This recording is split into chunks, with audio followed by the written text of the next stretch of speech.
bring in, as promised, Academy Award-winning documentary filmmaker Michael Moore. Michael, good evening. Good evening, Keith. Ladies and gentlemen, here is Rachel Maddow. Good evening, Rachel. Good evening, Keith.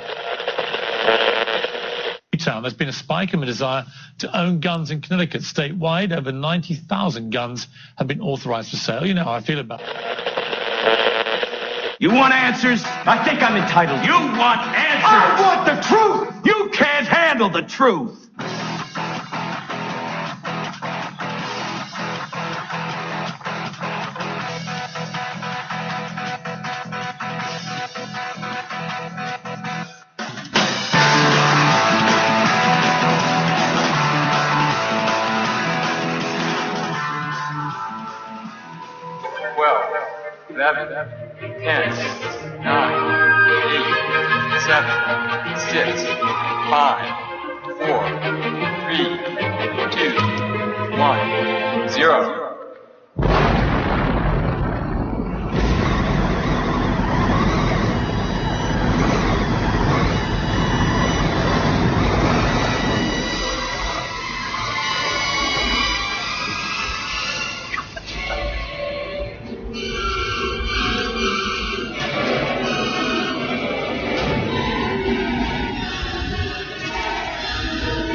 You're listening to the Midnight Patriot radio show and podcast. Sound effects provided by the movie Batman and Little Boy. I wish I could be a little cheerful here for you guys. It is Thursday, November 21st, 2013. It is official. This government has completely usurped the Constitution of the United States. They are taking over our country day by day, piece by piece. I thought the day would never happen. I was hoping that the day would never happen. But it is true. I think it is time that we as Americans band together. We as patriots prepare for the fight. Us 3%ers get locked and loaded. And of course, what I'm talking about is that Harry Reid and his Democratic-controlled Senate just executed, in essence, the nuclear option. For those that have been living in a bubble today, what the Senate did, what Harry Reid did, was in effect lay null and void the powers of government. He rewrote Senate rules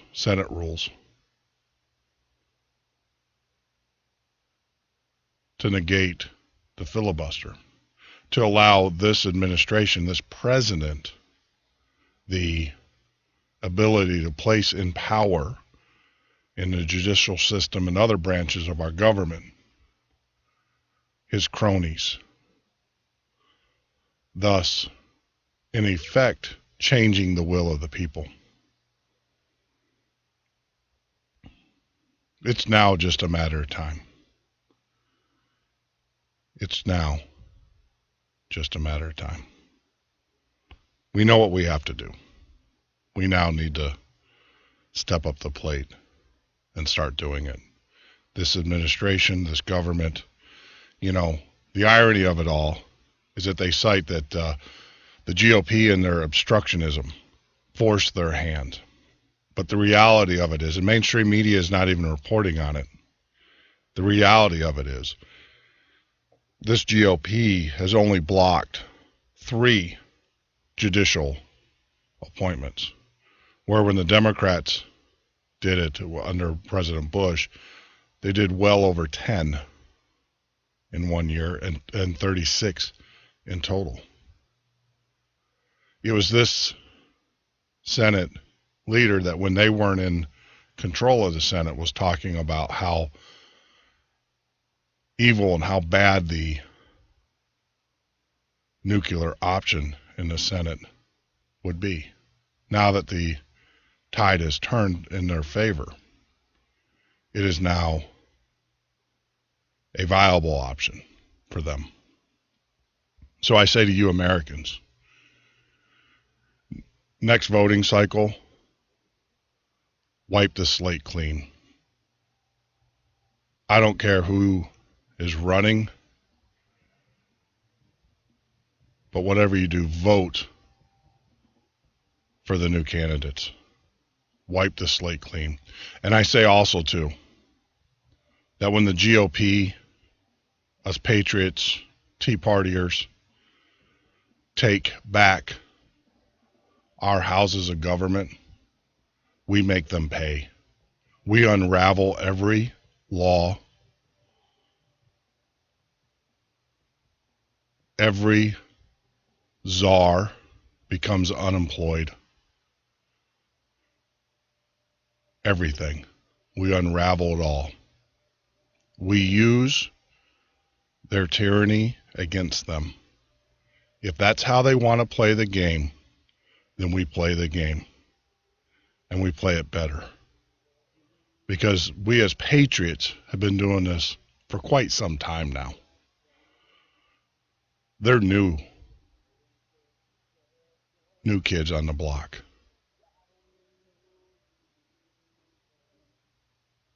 We need to take back our country. This is a call to arms. We cannot allow this tyranny to continue. We cannot. I thought for sure that I would never see this day coming. I knew it was coming, but I hoped and prayed that it was just a myth. So all of you listeners out there, get organized. Get with your groups, get with your people, and start organizing. We have to take back this country. We have to. And we need to support our members of the House who actually represent us, the people, or we, the people.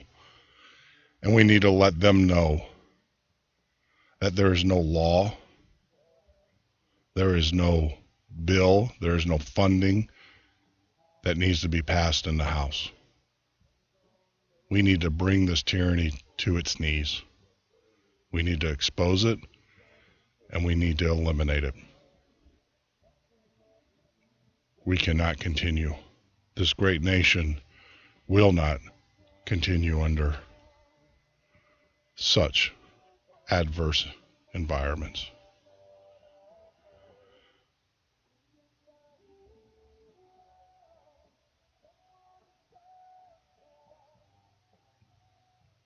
It is the moment of truth.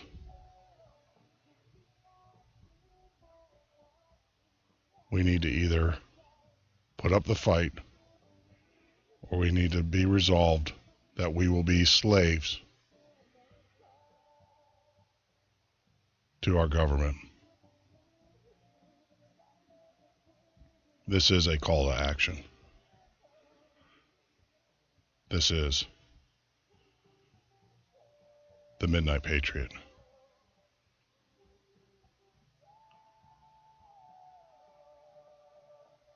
And we are calling all patriots to action. We are calling all patriots to take back this great nation. We are asking you to mobilize. We are asking you to get involved. We are asking you to run for political office. We are asking you to call your senators, your congressmen, and your representatives, and let them know that this will not stand. We are asking you to no longer participate in this tyrannical government.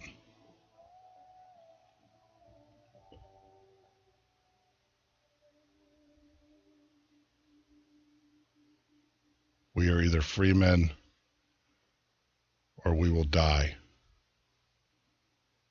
in the fight against slavery and tyranny.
Wow.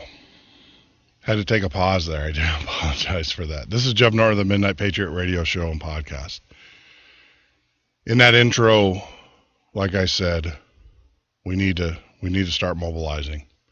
We need to start pulling together as a group. You guys know what you need to do. And we're here for you. We're going to actually start changing a little bit of the format of the show. We're going to give you a little bit more prepper tips, more militia news, more information to help you and your family here in the next couple days. You know, we're going to spend a little bit less time on what's going on in that lost cause up there in Washington, D.C., and spend a lot more time getting you prepared for the fight. You know, we're going to help you get ready, help you prepare. We're going to establish a network in which we can communicate outside of, obviously, the internet and Facebook, so those days, that will be coming soon.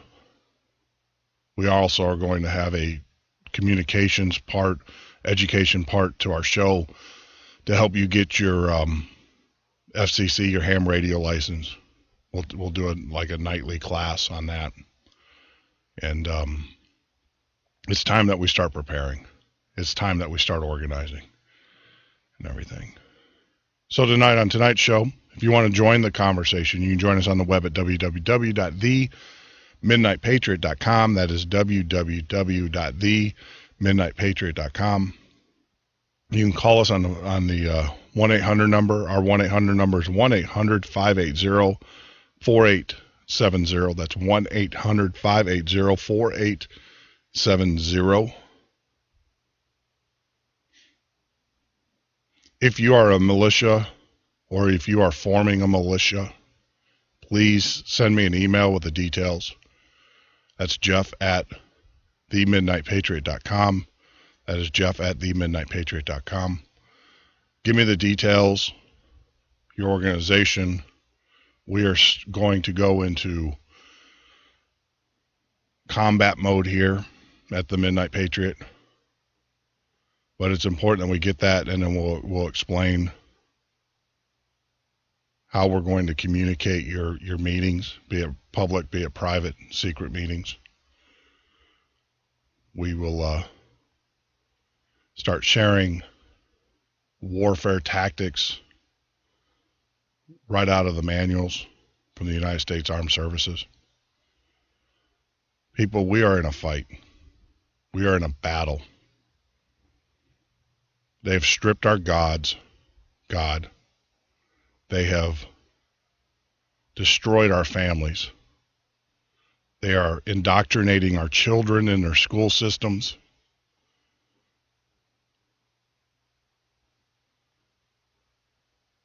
They are enslaving our people, be it through false arrests, accusations. They are enslaving us through financial means. And now this administration has been basically given full power to appoint whoever and whatever they want in the judicial system. So it's only a matter of time before those things that we hold dear, our Second Amendment rights, our First Amendment rights, our right against unwarranted search and seizure, are going to be eroded away. And they're not going to be eroded away through popular opinion. They're going to be eroded away through the court system. That's why this is so devastating to the freedom movement. Because when your rights are violated, you have to go in front of the courts. And now that this administration has free reins on who they can appoint into the court systems, like the Nazis did, Nazi Germany, it is now going to turn into kangaroo courts.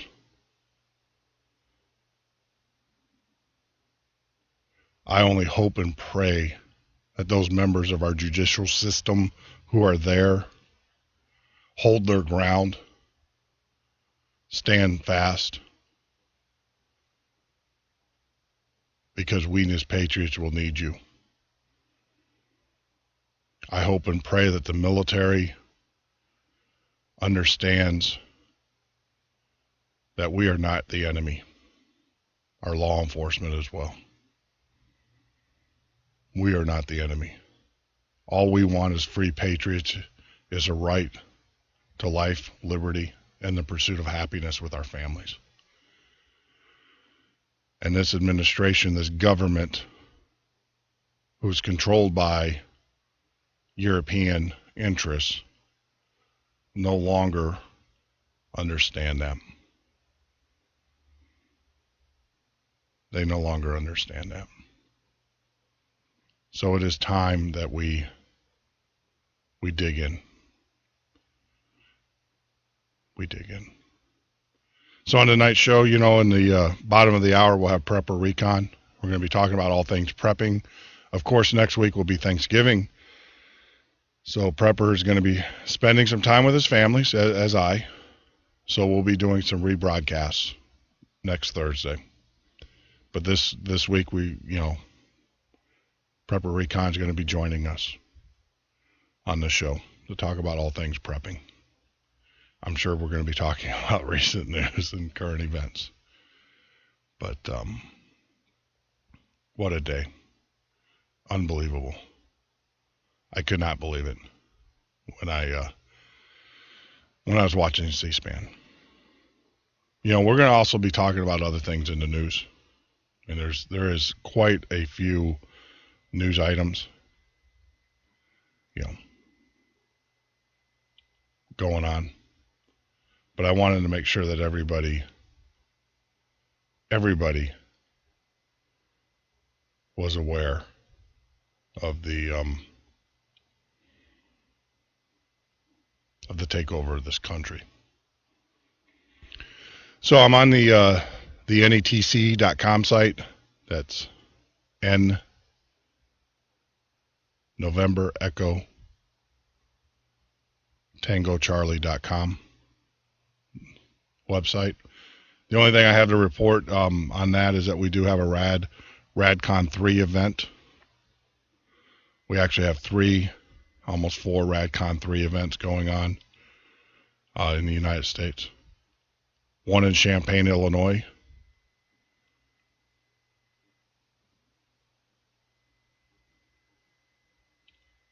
One in Hot Springs, Arkansas. And another in Colorado Springs, Colorado. We have multiple RadCon 2 events, which means radiation levels are rising. RadCon 3 is that they're elevated. We have 0 RadCon 4, which is good. So if you're living in those areas, you just need to be aware. And you need to, kind of monitor. Go to netc.com and kind of monitor that site. Now on the radiation front, apparently in Japan, Fukushima, they were able to remove the rods the storage rods from the reactor, which was a big concern. The core is still, as we reported, 12 inches from burning through the containment. Now, the experts are now saying that it's going to be anywhere from 40 to 100 years before they get that site under control.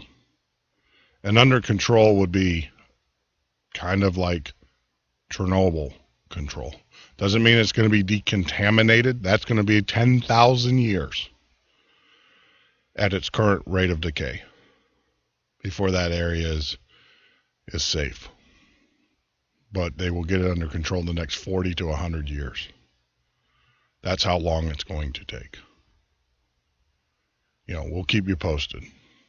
Definitely keep you posted. You know, I thought I would never do this. I know that when we were talking with Prepper Recon, one night I was actually thinking about buying a Geiger counter. This is really sad. I kind of said, I don't need it. But after reading what I'm reading about Fukushima and, you know, fish, elevated tuna levels, crabs, all sorts of marine life, they are now finding elevated radiation levels in. So I think I'm going to get a Geiger counter, and then, you know, we're going to start checking our food when we buy it, especially fish. So we'll keep you posted. If I find a good deal on one, of course, part of our show is that we will alert you, our audience. Like I said, we're going into combat mode. We're going into a ready state mode. Not combat, but a ready state mode here at the Midnight Patriot. So our news is going to change a little bit. We're going to keep you abreast of what's going on with radiation levels. We're going to keep you abreast of what's going on with military deployments within the United States, martial law within the United States, because it is coming. We will keep you abreast of civil unrest. And more importantly, we will report to you militia meetings, public and also private. And you'll be hearing that in the next few days in our broadcast. We will stay on top of the news for you, but like I said, the majority of our show is now going to change over to a ready state mode to help you prepare. Let you guys know, help you get prepared. Now, if you are new to prepping, you know, join us here every Thursday night as we talk with Prepper Recon. Also, one of our show sponsors, Mountain View Off-Grid Living. That's mountainviewoffgridliving.com for all your prepper needs, food, supplies, water filtration systems, portable heaters. They've got a heater that's just incredible. It is spendy, but I'm actually saving up myself to get one, because not only can you use it in your home, but you can also take it with you in your camper, in your tent. If you have a canvas tent, lodging tent, on your boat. So it's, you know, highly recommend it. Like I said, it's not cheap, but it's heat. And you're going to need heat. You're going to need heat. So go to mountainviewoffgridliving.com. mountainviewoffgridliving.com. Now, you know, some of the things that we're tracking, you know, tracking across the globe, and I think that it's very important that we start reporting on things that are going on across the globe, because I think it's all affecting. I think we're not the only ones in this fight. Obviously, we are the last great democracy. So the eyes of the world elite are upon us to bring us down. But across this earth, there's tyranny everywhere. Be it in the U.S.-backed Al-Qaeda, in Syria, Saudi Arabia, even in the UK.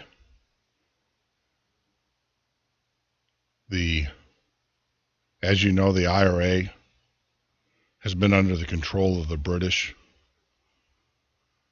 for quite some time. There was a ceasefire. Well, that's actually starting to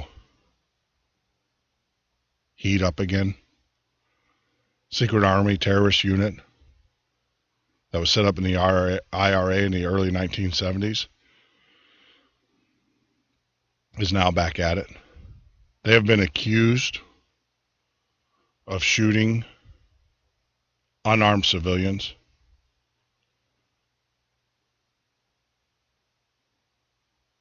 So we're going to see, if that comes out. But there's accusations now that the British Army Secret Terror Unit has been shooting civilians. So we'll follow up. I actually have a person in Scotland, kind of figured, that's what they're reporting here on the States. I'll reach out to him and see if we can get confirmation of that. See what the true story is. It's starting to heat up here, America. We're starting to see it.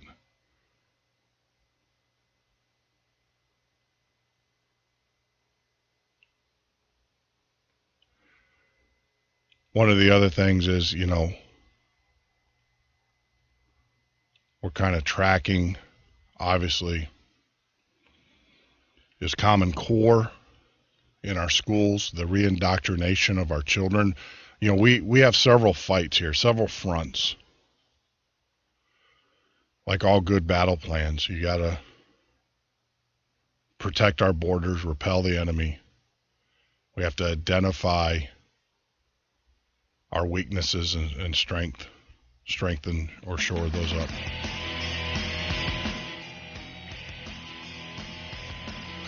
So we'll be talking about Common Core because that's one area that they are attacking us. They are indoctrinating our children, telling us that we no longer have say-so in our children's lives. We'll talk about that after Prepper Recon here at the Midnight Patriot. You can join us on the web at www.themidnightpatriot.com. That is www.themidnightpatriot.com.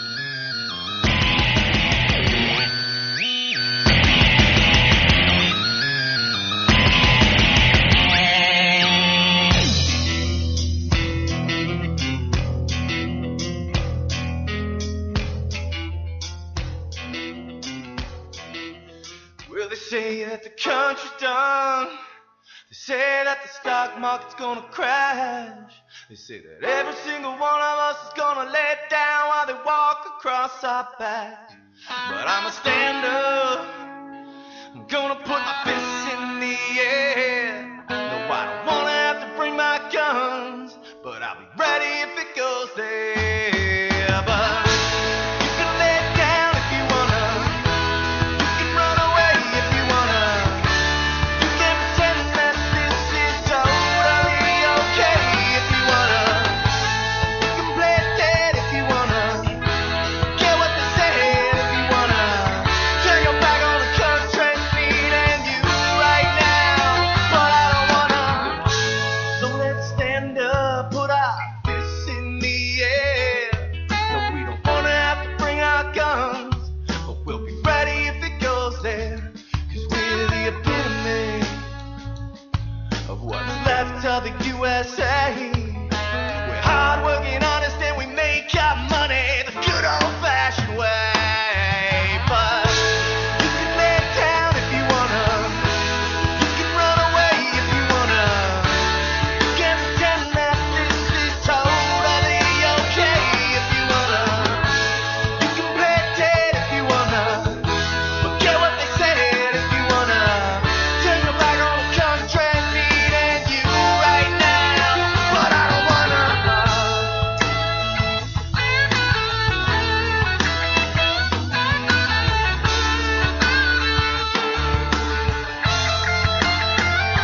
belongs there. So let's stand her up and brush off the dirt and dust. A Lady Liberty needs our help from every single one of us. But you can lay it down if you wanna. You can run away if you wanna. You can pretend that tyranny's totally okay if you wanna. You can play dead if you wanna. Get what they said if you wanna. Turn your back on the country needing you right now. But I don't wanna.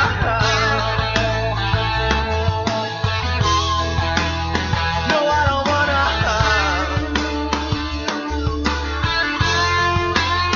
But I don't wanna.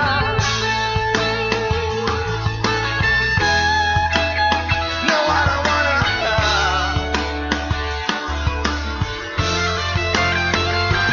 So let's stand up and put our fists in the air.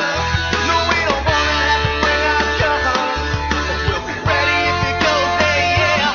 So let's stand up, put our fists in the air. No, we don't wanna have to bring our guns. No, we don't wanna have to bring our guns, but we'll be ready if it goes there.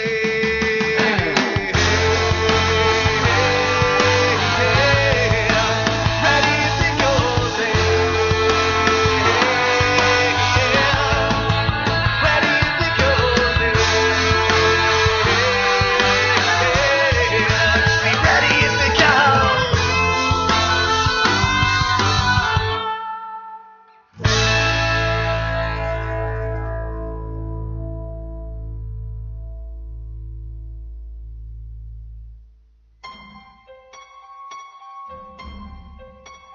Out of control spending, a government that no longer works for the people. Had enough? Then vote for Stone Anthony for president. Replace politicians with a citizen statesman. www.stoneanthony2016.com. America, welcome home the brave. The brave men and women who serve their country are coming home. Home to their cities and towns. Home to their mountains and valleys. Home to their families and friends. Home to America. Some of these warriors are coming home with wounds you can see, and some with wounds you can't see, like post-traumatic stress disorder. Wounded Warrior Project was created to provide the support these wounded veterans need to ensure their return to America is well-adjusted and successful. But we need your help to ensure that our mission is a success. Help us honor and empower these wounded warriors. Contact us at findwwp.org. America, welcome home the brave.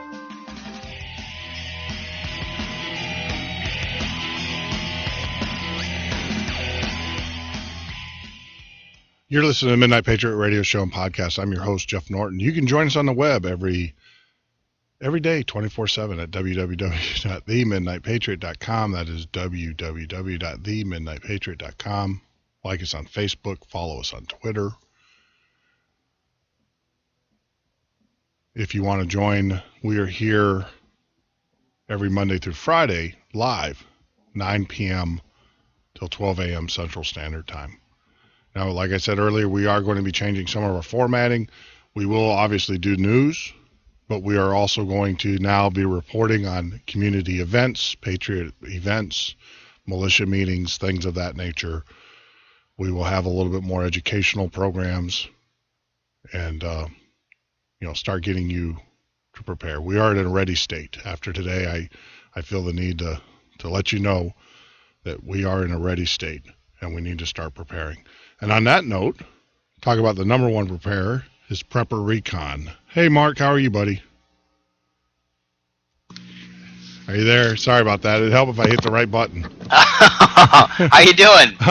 I am doing well. I am highly upset, obviously, of what's going on in Washington. I mean, it's horrible. I saw that today, and I saw them, Harry Reid sit up there gloating, that basically, and I don't think America really understands what that means is now there's basically an open door to all of the judicial appointments that this president wants to do.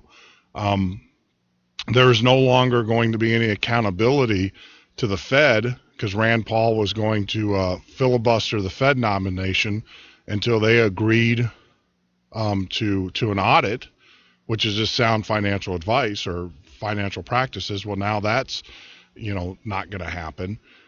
It's just a systematic takeover control that's just escalating every minute. And like I said earlier, I don't know if you listened. I'm in a ready state mode, and those that are in the military know what that means. And that's we're just going to get ready for the battle, for the fight. Yeah, I've been listening, and they're not going to be able to reverse this if the conservatives are blessed enough to be able to take the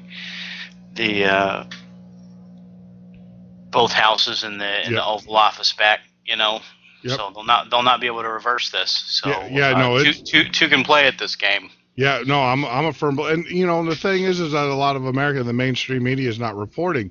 They're complaining about the obstructionism of the GOP, but they don't realize, or what they're not reporting on, is that the Democrats did it when they were the minority party under Bush. They did it 10 times in 1 year, and I think in total in the whole 8 years, they used the filibuster move to block 36 appointments. And now all of a sudden, they were crying foul when the Republicans were doing it. Now all of a sudden it's good for them. So they can't reverse it unless we get a super majority. That's the only way, I believe, but that's never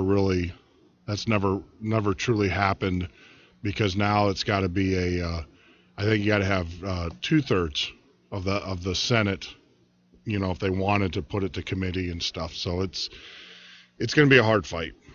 And when the shoe's on the other foot, they'll find a way to blame the nuclear option on the conservatives, and it'll be our fault. And everybody and all the puppets will just nod their head and say, "Yeah, that's right. Yep. They did this. I don't know. They did this to be unfair, so they could just shove everybody in that they wanted in." Yep. It's ridiculous. So I'm sitting here. I was going to start picking out my Christmas stamps. I got my flyer in the mail from the post office. And there's a really nice Hanukkah stamp on there. Yep. And there's a very colorful Kwanzaa stamp. And then there's a gingerbread house stamp. Yep. And then they're advertising on the bottom, the dates that in order to get it there for December 24th, you've got to mail it first class by December 20th, December 21st for priority mail, flat rate, and for priority mail express, you can overnight it. You can drop it in the mail on December 23rd. Yeah. But now, what's December 24th? That's not Hanukkah, is it? And I don't think it's Kwanzaa. Yeah.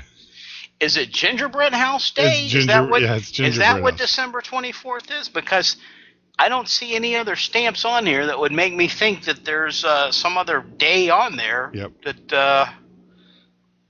Yeah. I feel like we're being pushed to the side and marginalized, and on every single front, and it's absolutely disgusting. Yeah, because this is radio, let me kind of, because I know exactly I pulled that out of the stack as well, and so people on the 3 stamps that Mark's talking about, the postal stamps, the official postal stamps for the season, they have for Hanukkah, they actually have the menorah, which is a religious, that's a religious symbol. And it's written out on the top. It says Hanukkah. And then on Kwanzaa, they have their version of the menorah. I don't know what they call it. It looks like some kind of a turtle. Yeah, I don't know exactly, but they say Kwanzaa. Is that Tippy, the Kwanzaa turtle? The Kwanzaa turtle. So yeah, they have they have Kwanzaa, right? It's written spelled Kwanzaa. out. But then they have in the middle of them, they have a picture of a gingerbread house. Yeah. And that's it. Doesn't say anything. Doesn't say anything. It's a gingerbread house. So, Hansel and Gretel's house. But you know what? Maybe, I don't know. Maybe our loving government is got a whole special Christian stamp collection that's coming out in the next few days. Maybe, I don't know. They're gonna mail me a special flyer to tell me about it. Yeah, I think because of course they're not going to forget the most important reason for the season is Jesus Christ. I know for a fact our government, how dare they? How could they do that? I mean, what are they thinking? So so Mark, just hold your breath. I think that's what they're hoping. They're hoping us Patriots hold our breath. That's it. Hold our breath for our Christian, our true Christian meaning of the season stamps that are coming out. Maybe that's Obama's thing. Maybe he figures that we're dumb enough that we'll hold our breath and we'll all turn blue and kind of go away. Yeah. But I mean, we're all getting in the holiday spirit anyway, so I guess we'll forget about the stamps and we'll just we'll focus on the season, and we know what it's all about. It's about the birth of our son. It's about the supreme sacrifice that God made by giving His Son. Yes. And I don't think it was necessarily in December, but this is the day we celebrated. I think it actually it started out as being a pagan holiday, but you know what? And some people get caught up on that, but you know what? God made every day, and if we can take December 25th, and whether it was some festival to Saturnalia or whatever it was, some winter solstice pagan ritual, whatever it was, if we can take that back and turn it around, and maybe actually you go to the grocery store and they're still playing Silent Night, which is a worship song in it, and you can't get around the fact that Silent Night's about the night that Jesus was born. Yep. And so if we can take it back and reclaim that one day from the enemy, then you know what? Praise God. That's awesome. Yep. And Walmart, they're getting in the spirit. They have a donation box now for people to bring in food for Thanksgiving dinners for their employees. Oh wow, I didn't know that. To give to their employees because they underpay them. And but Walmart employees, just like all the rest of the retail sector employees this year, they're going to be working on Thanksgiving. Yes. So, I mean, that pretty much solves the problem, right? Yeah. Well, I mean, did you hear about this knucklehead that's already camping out for Black Friday? What an idiot. It's insane. I mean, we are here at the North. We just have a rule that, and even Sandy's starting to get in front of it a little bit, and I'm a little aggravated, but you can't tell her. But this is our first. We're gonna go down for Christmas and spend it with our granddaughter. So it'll be the first Christmas that we actually get to spend with her. So I understand Sandy's excitement and everything, getting gifts. But it used to be that we didn't even talk about Christmas until after Thanksgiving. I mean, that was you have Thanksgiving and then boom.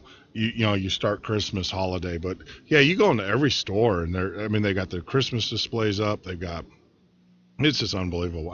To be honest with you, I don't get any more toys at my age. All I get You don't get any more toys? I don't get any toys. I don't even get a tie for my daughters. I get, for me, I get a hug and, and I get to see them, which is awesome enough. But, so my favorite holiday is Thanksgiving. I mean, I'm sorry, I'll be the first one to tell you. I like food. So my favorite holiday is as far as, holiday celebrations, Thanksgiving. Christmas tends to be more of a solemn moment for me. That's my time of reflection of, what I did and what I need to be, and to be honest with you, it's a time of renewing, my faith and everything. So it's not as celebratory, but it's going to be really cool. We're going to spend it with our granddaughter. It's her first Christmas. Well, it'll be her second Christmas, but she's old enough now to kind of get excited. So we're looking forward to that. So, but, oh well. And I'm with you. I love Thanksgiving, and I love everything. Yeah.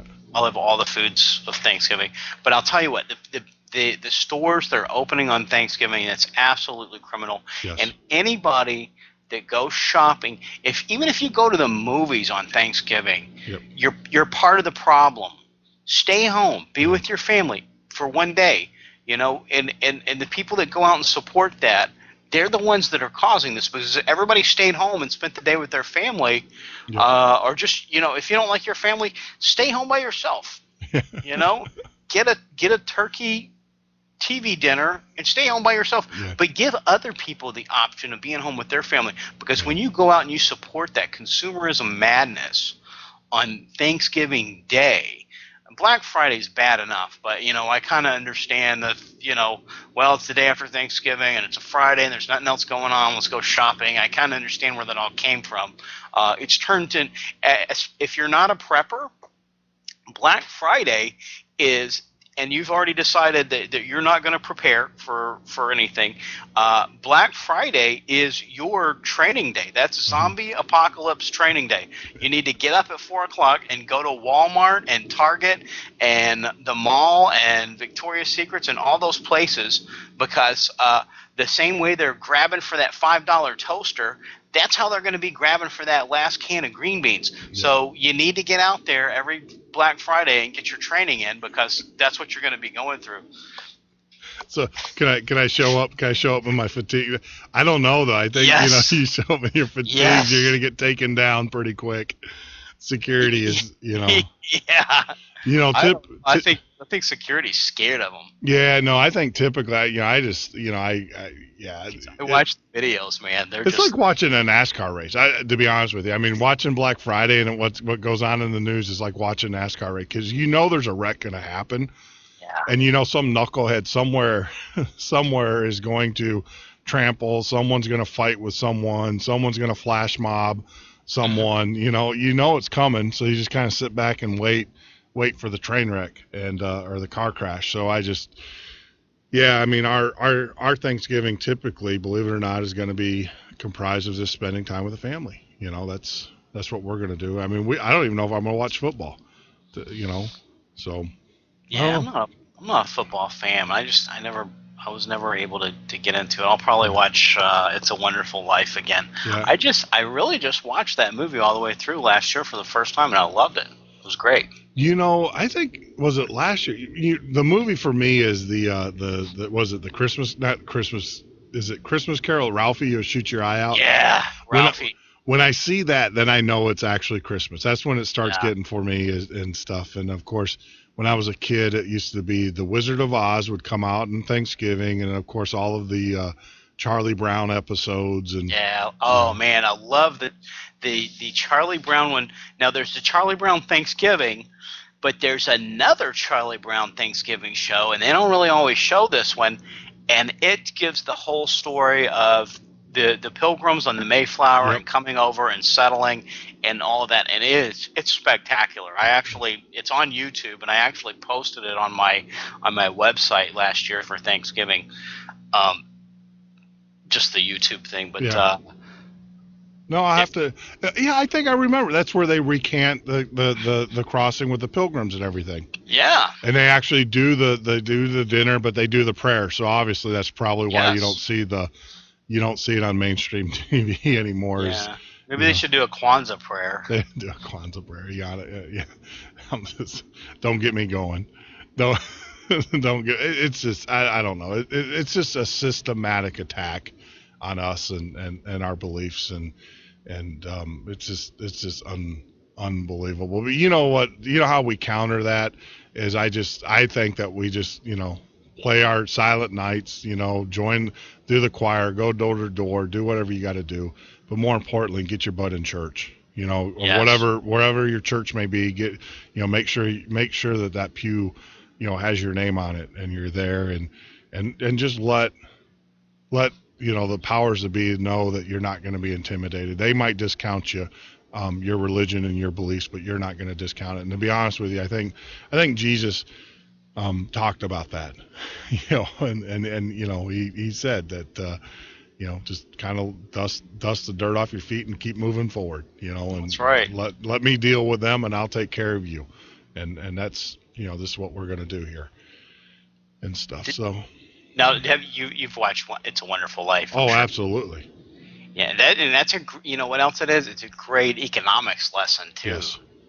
That was the first time people learned that don't trust the banks. Keep a little money outside of the bank, because when they go, they go. Yep. It was a run on the bank and stuff. That was and it destroyed the lives of potentially destroyed the lives of good people, and that's an excellent story. The other one we like is the Bing Crosby White Christmas. That's a class. That's one of Sandy's favorite ones. I will tell you, we have this little system in our house called chick flick points. And, and so we get, every time I watch a chick flick, an official chick flick movie, I get points for it, right? And I can redeem those points. So when I want to go watch like Transformers or some sci-fi movie, I can say, well, I got, I watched Bridget Jones' Diary with you. That's worth at least 100 chick flick points. So it's funny. We joke about it in the house, and we actually keep track of it. It's funny though. But I will tell you, I'm a little devious. I actually got Sandy hooked on some science fiction shows and stuff, and she's getting into them. So we just got to get my youngest daughter and I. We watch S.H.I.E.L.D. and all that. We just got to get Sandy to watch S.H.I.E.L.D. with us, and then we're in. Yeah. We know we got her fully converted. So. Yeah, I got Catherine to watch 24 with me, and she loved that. And then I got her to watch Jericho with me, and she loved that. That's probably our favorite all-time TV show. Jericho. I love Jericho. We got into that. We were watching on Netflix, and we were like, "Oh my gosh, this is awesome!" And apparently, that was one of those shows that came out like right about TiVo, and they said that the viewership was down, but the viewership on TiVo was like incredible. And so they canceled it. I guess was it Fox or TV? They were talking about how they canceled it. I told Sandy that it basically is because it was somewhat anti-government, and so they got rid of it. All the shows. Yeah, that might have been that. Most of the shows that you see that are anti-government usually only last a season. There was that one about the aliens that kind of were here in America, and then they were in battle with the president. That only lasted a season. Of course, Jericho. Falling Skies? Is that which one you're talking about? No, not Falling Skies. It was one where the aliens, they crash landed in Alaska, and then they were going to repopulate the Earth. And V? Not V. Nope. Another one I was going to tell you was V. They canceled V.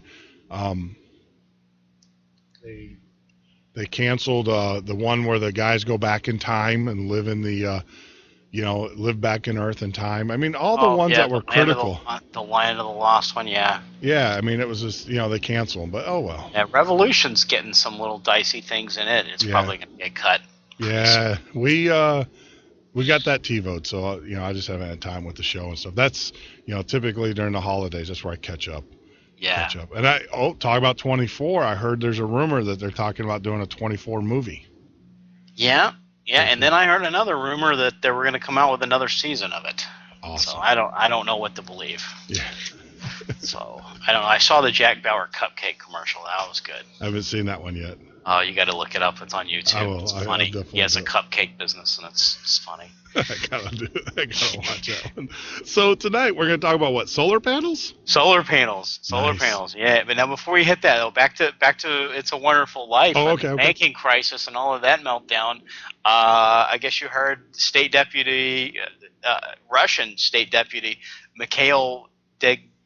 I'm gonna slaughter his name, but I don't care. He's Russian and he's a Democrat, so I'm gonna double slaughter it.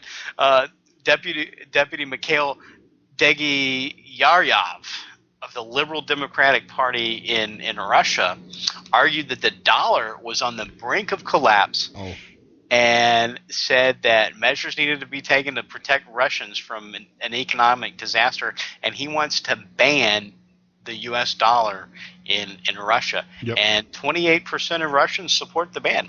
Yeah. And now, oddly enough, he predicts the collapse to come in 2017, which coincidentally is when the big one hits in book 2 in my series, American Meltdown. because book one is set around the 2016 election cycle, and it drops off right around the 1st of January, and we see all the big cracks in the veneer, but we don't really see the big one. Yeah. And then that happens in book two, and that's 2017. That's 2017. Well, there you go. So maybe he's reading the book. I don't know. Well, they might be looking at your computer, right? Could be. Seeing what you're writing. So no, it's amazing because we talk about today. China actually said that they're going to ease on the treasuries in the United States. They're no longer going to be buying our treasuries. Yeah.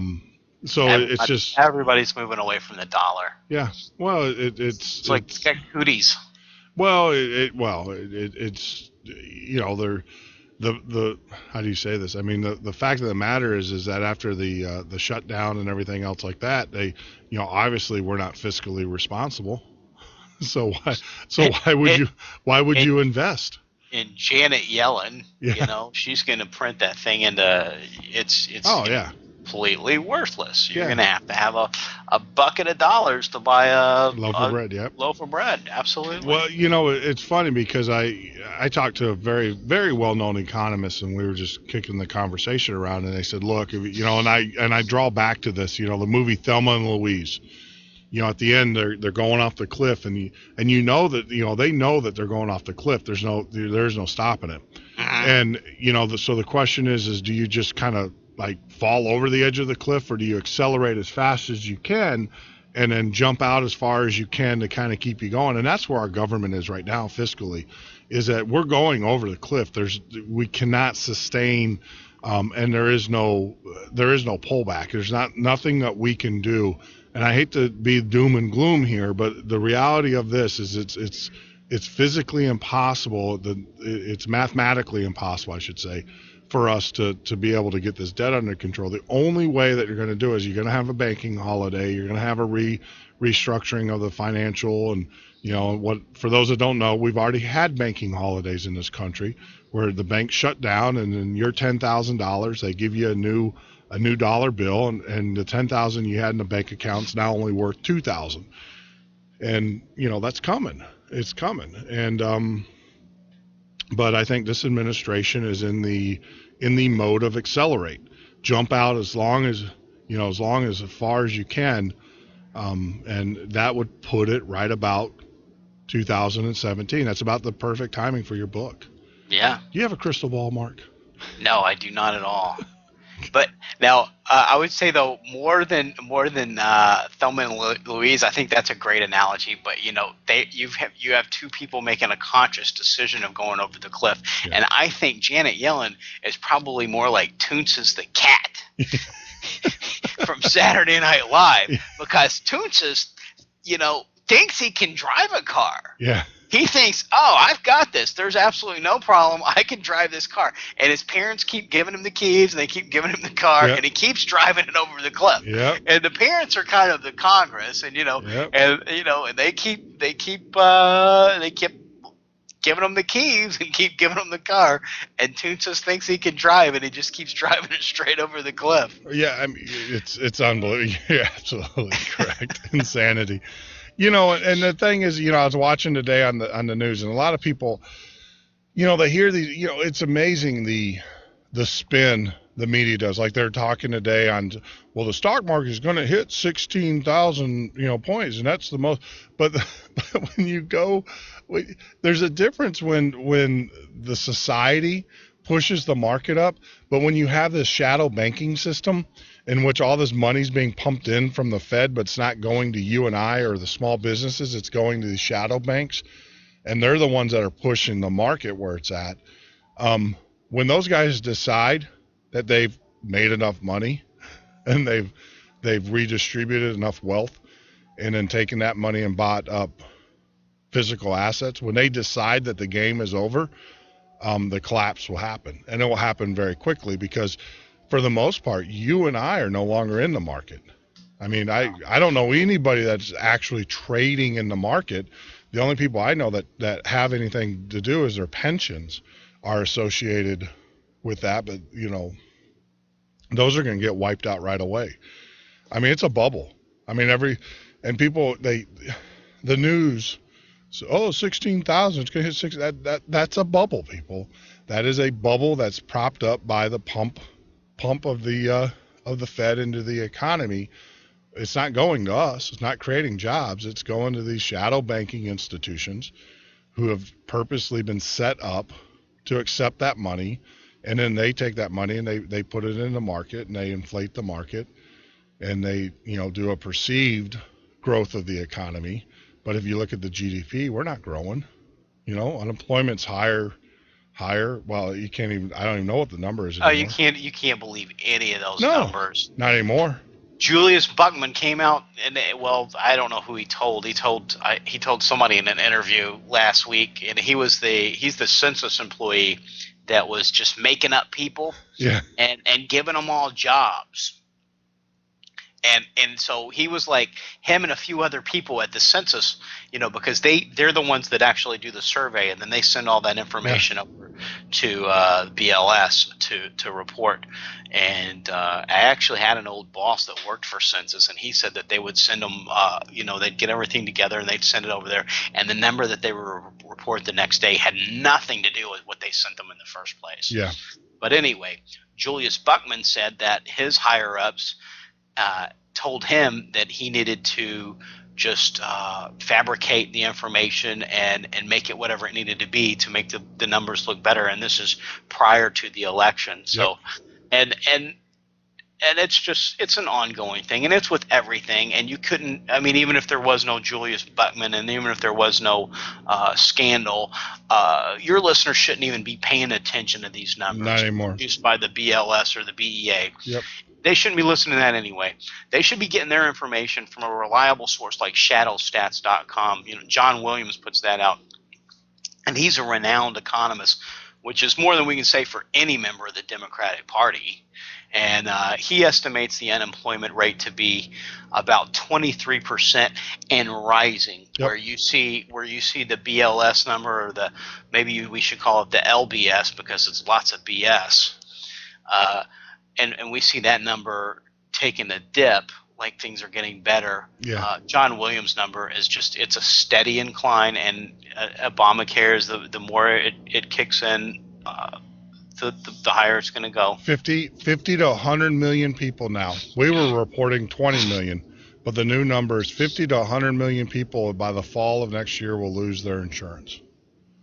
Is what the the independent organizations that calculate all this up are saying. I think we're all going to lose our insurance, and it's going to become this massive government bureaucracy of, Yeah, I think that was the plan from the get-go. That was the only way to sell it. Yeah, it's the plan. It was, and then the thing is too is that money that they take from us, it's not going to go to health care. It's going to go to it's going to fund their other social programs that they want to do. I think we calculated it up between all the states and federal government. There's well over $4.4 billion spent on this Obamacare thing. HHS has been given an additional $7 billion. That was just appropriated not too long ago to find ways of cutting health care costs. $7 billion.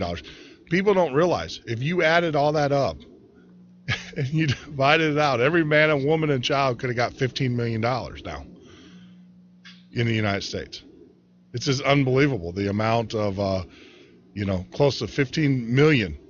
We all could have gotten a check for what they paid out to these companies and all of these things to get Obamacare up and running. They could have just all wrote us a check, say, for 10 million and save taxpayers a lot of money. It's just unbelievable. It's just, like I said, it's going to go to a single payer. They're going to screw it up so bad that people are going to be without health care. So they're going to, here you go. Government's going to problem cause solution. And the solution part, they're going to come rolling in, and they're going to call it the National Emergency Health Care Act, or, give it some title like that. And then they're basically going to say, we're going to fund your health care. And by the way, we're going to take 20% of your paycheck. Every working American is going to have to pay X amount of their paycheck to pay for this, and everybody gets free health care.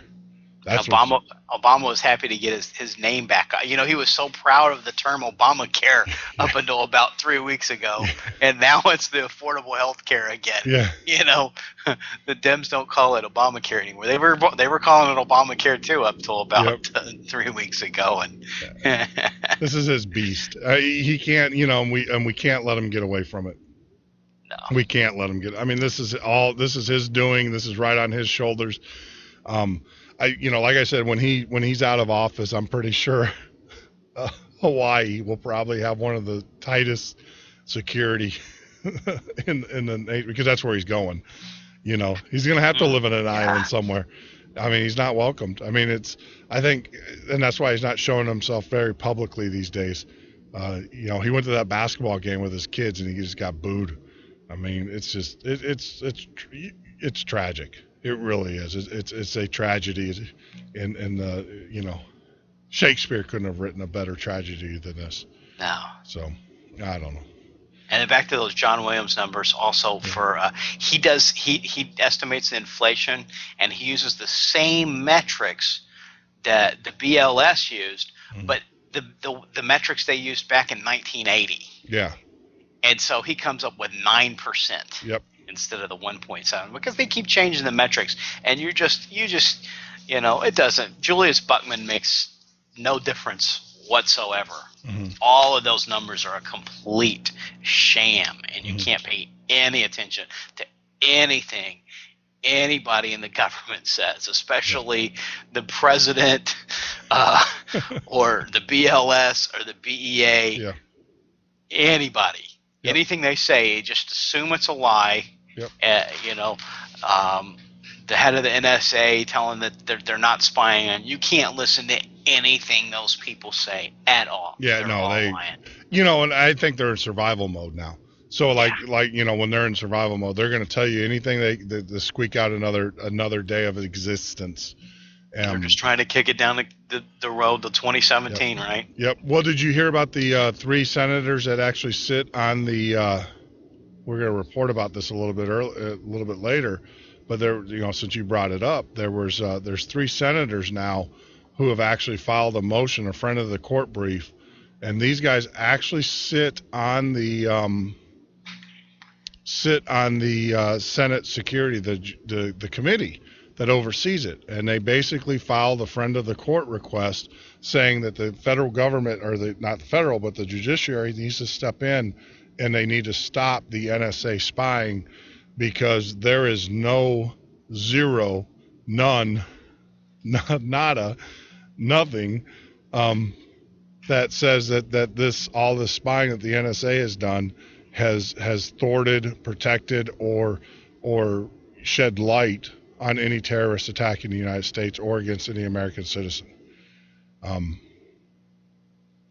So that's that's pretty damning right now. You know, that the fact that you have the judiciary, 3 of the guys that sit on the judiciary, the House, I can't remember, it's the Senate. You know, it's the ones that oversee the security with ISA. They're saying that this is horrible, and that they need to just, you know, we need to get rid of it. That actually came out today. So, and the fact that they filed a friend of the court brief stating that. I'll have to pull that up a little bit later and, you know, read that to the audience. But so all we can do is get in ready mode, right? Oh, we are. We're in the ready state here. All right. We're gonna start reporting, you know, more prepping tips during the shows. We're gonna, you know, one of the things, you know, I know we talked about was alternative ways of communication. We're gonna have a ham radio kind of segment where, you know, every night on the show we're going to talk about different aspects of communications, so we can have a way of communicating. We're going to start broadcasting and announcing and getting militia groups and different organizations that are meeting. We're going to give them the opportunity to come on the air and talk about their meetings, where they're located and stuff. So we're actually going to change our formatting around a little bit and get some more information out there, because to be honest with you, this news, it's the same stuff, just different story. So So we're going to dedicate. It's good. It's good because it's such a situational awareness, and Yes. people need to know why they Yes. need to start getting ready. And everything that you're telling them every night, Jeff, is that's that situational awareness, and that's the waking people up to the need of Yes. what they need to do. And it's great that you're going to implement. Okay, now that you know you need to do something, now let's do it, and you're going to give them those tools as well. Yeah. But it's absolutely imperative to have voices like yours and the Midnight Patriot out there, giving that clarion call for people to wake up. Yep. And that call to arms that you issued at the beginning of the show, and for people to get into that ready state, that's absolutely probably the most important aspect of anything else. Now, once we're awake and once we know that, then we can start finding the steps that we need to do Absolutely. to get ready and to become less dependent and to make things better. Yep. And so tonight we'll talk about putting together a solar system. Now, I'm a visual learner, so if somebody sat and told me how to put one of these things together, it would probably be hard for me to listen to somebody on the radio telling me how to do this and figure it out. So I actually wrote an entire post specifically for tonight's conversation, and I just posted it right before I came on the air, and I've got pictures, because I'm a pictures guy, Well, don't read a lot of books if they don't have a lot of pictures. No, I'm the same way. So I appreciate it. So what we'll do is I'll take that as well, and we'll post it with tonight's show. All right. Right under that. So anybody that's listening right now, that's listening live, or if you're listening to this on a podcast at a later time and you're near a computer, you can go to prepperrecon.com, and it's going to be the top post right now. You're going to be able to see all the pictures as I talk about everything. And the first picture at the top, it's a diagram, and it shows what the four major components are for a solar backup generator, or a solar power generator, whatever you want to call it.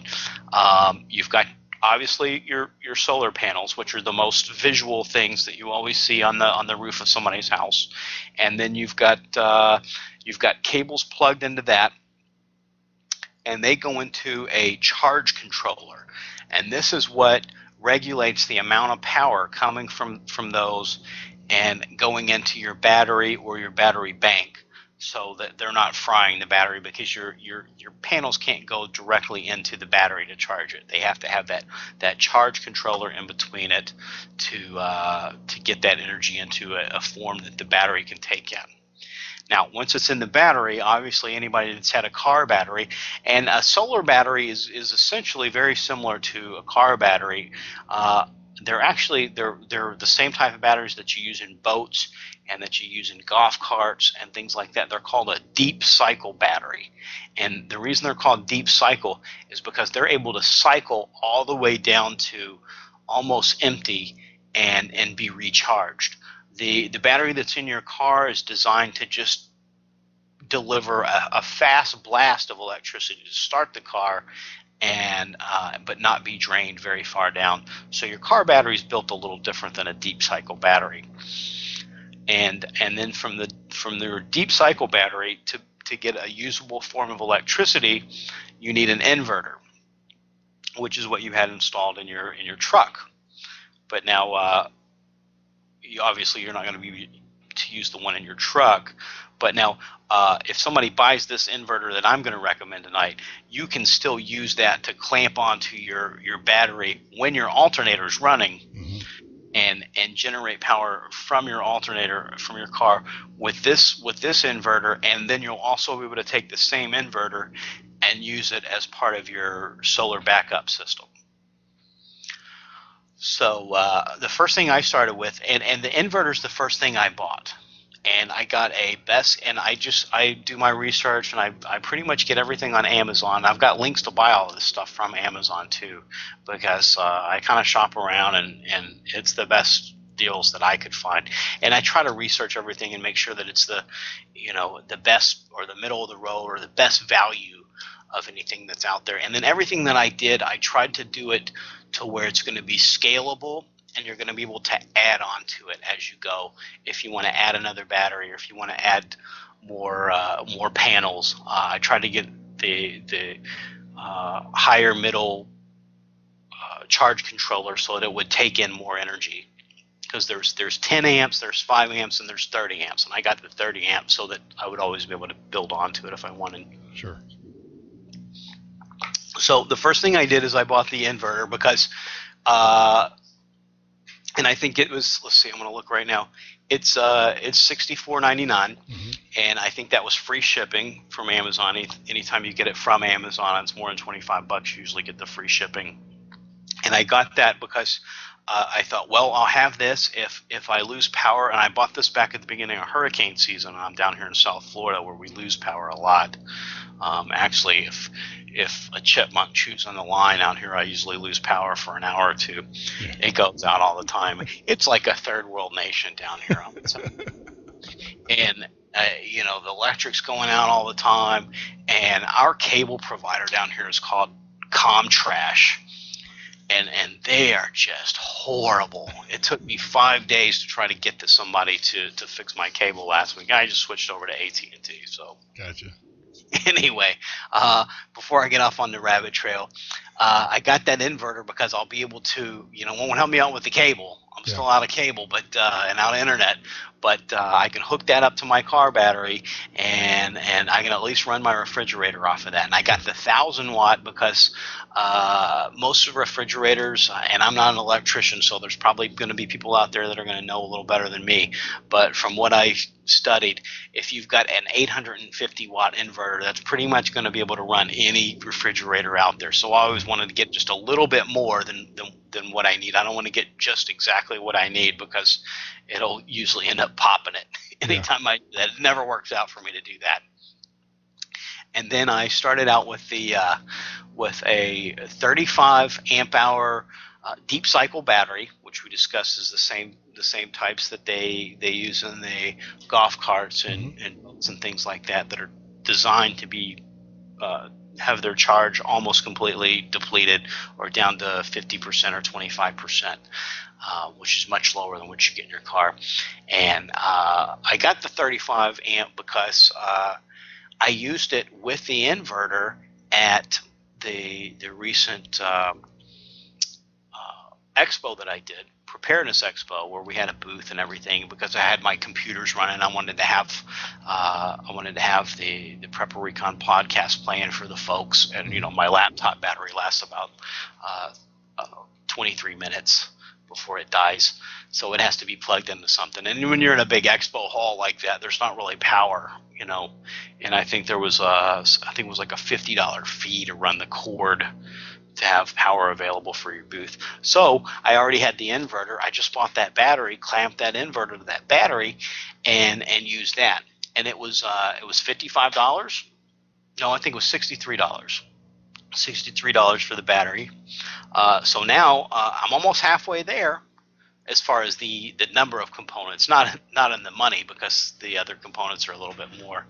And then I got two 100 watt Renogy panels, which had the highest ratings of any of the other panels that were out there. I don't know exactly. They said they were from California. I don't know exactly where they're manufactured, but they had really, really high ratings. And then I got the SunForce 30 amp charge controller, and I didn't get the digital one because to have the digital display it's just something else to break or go wrong, and it wasn't necessarily. But I did get the higher up version one that had everything except the digital display, because it keeps the like after the sun goes down, it keeps from the energy from the battery leaking back out through the wires. Sure. And it keeps it from overcharging, and it has sort of like a smart charger on it, and it does show how much of a charge you're getting on your battery. And I think that it's designed though for a much bigger battery, because your typical battery for a solar backup system is going to be 125 amp hour, which those are about $250. And I didn't want to start out with that one because they weigh like 70 pounds, and I didn't want to be lugging that thing around at the expo, so I opted for the smaller one for a starter, and I'll probably add one of those bigger ones at a later time. But I got all the stuff that I can do that, so I can scale it up if I want to. And then because I got 2 panels, I had to have 2 MC4 T-branch connectors, which the MC4 is it's the style of connector. And what that is it's just basically an electrical connector, but it's I believe it's watertight, and so that's sort of designed to be exposed and not have the water get in and corrode wires and things like that. And it's a really smart design, and all of the solar stuff is kind of standardized to that MC4. So I got the MC4 T-branch connectors, and that married the 2 panels together. And then I got 25 feet of heavy duty wires, solar wires, and they've got the MC4 connectors on both sides. So I needed the MC4 connectors on the outside to connect to the panels.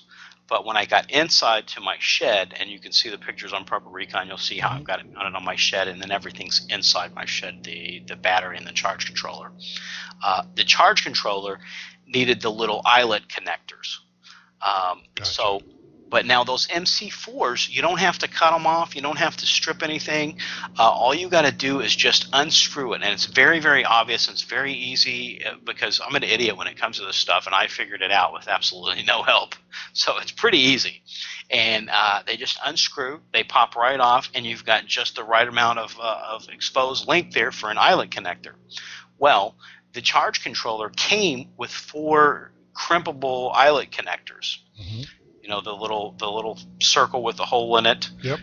that you would tighten on with the screw, and then it's got the little plastic bit, and you can stick the wire inside and just pinch that with some pliers, and it'll just clamp right down on it. So I took those MC4s off of connectors off of the inside side of the cables coming from the roof, and put the eyelets on, connected that to my charge controller. And then I didn't have any cables going to connect my charge controller to my battery, but that inverter, the one that I bought, it comes with a cigarette lighter attachment, and the 2 little eyelets on one side. On the other side is the cigarette plug-in thing. Well, I'll tell you what, you cannot plug a 1,000-watt inverter into a cigarette lighter that has a 25-watt fuse on it. You don't have to be an electrical genius to know not to do that. So that little piece of cable was, for all intents and purposes, completely useless. So I needed some cable, and I had already the 2. I had 4 eyelet connectors that came with the charge controller. So I've used 2. I've still got 2 of those left. I just snipped the side off that plugs into the cigarette lighter, strip that down, put those eyelet connectors on that, and use that little length of cable to go from my charge controller to the battery. And it's very clearly marked. You've got 4 screws under, and it says solar array on one side, and that's what's coming in from your cables outside, and then on the other side it says battery. So that's what goes in your battery, and it's marked positive and negative, and the battery's marked positive and negative, and so it's pretty idiot proof. And then outside of that, the only thing I had to buy was the Z connectors, which are sort of the little brackets that go in the bottom of the solar panel. And I just brought some. I just had some scrap wood laying around because I'm sort of a scavenger. I always pick up pallets and things like that because I use that wood to build my raised bed gardens for my garden, because my soil is sand, and coconuts are about the only things that'll grow in sand. Coconuts and pineapples. So if you want anything besides coconuts and pineapples, you're going to have to compost, and you want to build that up in a raised bed garden here in Florida. So I've always got some scrap wood laying around, and I just cut that to fit and painted it white, and it looks like a nice brace sitting up on top of my shed. And like I said, it's all scalable. So if I want to add another panel, I can. And if I want to add another battery, I can. Now, when you're adding batteries, you can either add them in parallel or in a series. And if you add them in parallel, you're connecting the negative to the negative of the battery and the positive to the positive of the same batteries. Mm-hmm. And ever how many you have. Now, when you do that, you're just upping the amount of power that's available. Mm-hmm. And that might not be good because you might fry some stuff. What you want to do is, especially you've got a 12-volt inverter, you want to run them in series. And that's where you'll have battery 1 will be, positive to positive to battery 2, and then battery 2 will be negative to negative on battery 3, and they'll sort of loop around so that you don't have them all exactly on the same ones. They're sort of leapfrogging from battery to battery. Okay. But you need more than two. You need at least 3 batteries to be able to run the series. So if you had this type of system, what you would want to do is just charge one battery, take it off, and then charge the other battery if you had 2. And then once you got your third battery, you'd be able to run them in series. I got you. And I don't have that on the blog post, but it's something easy enough to look up and find a diagram about how to do that. And if you don't know about that kind of stuff, definitely check it out, because you start hooking up too many batteries, and if you do it wrong, you can fry some stuff. Well, you can actually hurt yourself. So one of the things is that if you don't know, or if you don't feel comfortable doing this, find an electrician. Let's just do that standard plug there. We don't, please be safe with it. If there's anything that you don't know how to do or whatever, find an electrician. That's why it's important. I'm sure you can find one in the prepper community, in your community. If you don't know how to do it, I'm sure that there's someone that can show you how to do it, and they won't charge you. I find in the prepper community, I can reach out to just about anybody, and they'll be over here in a moment's notice. Like, we're redoing the studio actually to give us more room, and I've got volunteers out the wazoo. That are wanting to come over the weekend and build some more desks for us and to get some more control units in the walls and stuff for telephones and stuff. So, yeah. And now I'm running that down here in sunny South Florida, but I might have different results than other people might have in, say, Seattle, Wisconsin. Yeah. But I'm able to charge I have an electric bike, which uses kind of a lot of juice because I'm lazy. I like to go for bike rides, but I don't like to pedal. And so I'm charging that, which uses a lot of juice. And I'm running my security light for the backyard. And I have two power tools that I'm keeping charged from those 2 panels. And everything that I just mentioned, with 2 panels, and it was $617. Okay. Now, and then if you wanted to start all of that, I would recommend not downscaling any of that. I would get exactly the equipment that I'm recommending on here. Yep. But you could start out with 1 panel if you wanted to do it a little cheaper, and then with the thoughts of adding another panel later, because I'll probably add a third and maybe even a 4th panel and probably another battery at a later time. But if you just did 1 panel, the panels are $170, but then you wouldn't have to buy the connectors, and you wouldn't have to buy 1 set of the Z brackets. So to have done everything, my basic starter with 1 panel would have been $419. Sure. Now the question. All right. So the question I've always had about solar panels. Now I live in Wisconsin. Now we get a lot of sun here in Wisconsin, but it's cold. It's not a hot sun. It's just, but we do get sun. That doesn't matter. It doesn't matter as long as it's sun, right? Yeah, it doesn't matter the temperature. And it's been raining here for 3 days, and I've been going in there to check it. And even with the heavy cloud cover, it's got a little lighter than that charge control, and it tells you if it's charging or not. And it's just taking that sort of like peripheral light that's bleeding through the clouds, and it's charging. It may not be putting a lot of juice in there, but it's doing something. So they're really good panels. And now now one of the things that we went out and did to kind of save some money and everything is that we actually bought a small freezer, and we're going to start buying the meats and stuff on on sale and then putting them in the freezer until we learn how to do canning. Now, I'm talking with Sue and those guys, we're going to get a canning system in here, and start canning over the winter. But in the meantime, we got a freezer. So a one battery system could run a typical refrigerator or freezer for about how long? I don't know. I would think I haven't tested that. And what I'm going to do is I'm going to get this battery charged all the way up, and I'm going to disconnect it in the inverter and bring it inside it and see how long it'll run my fridge with me flopping it all the time.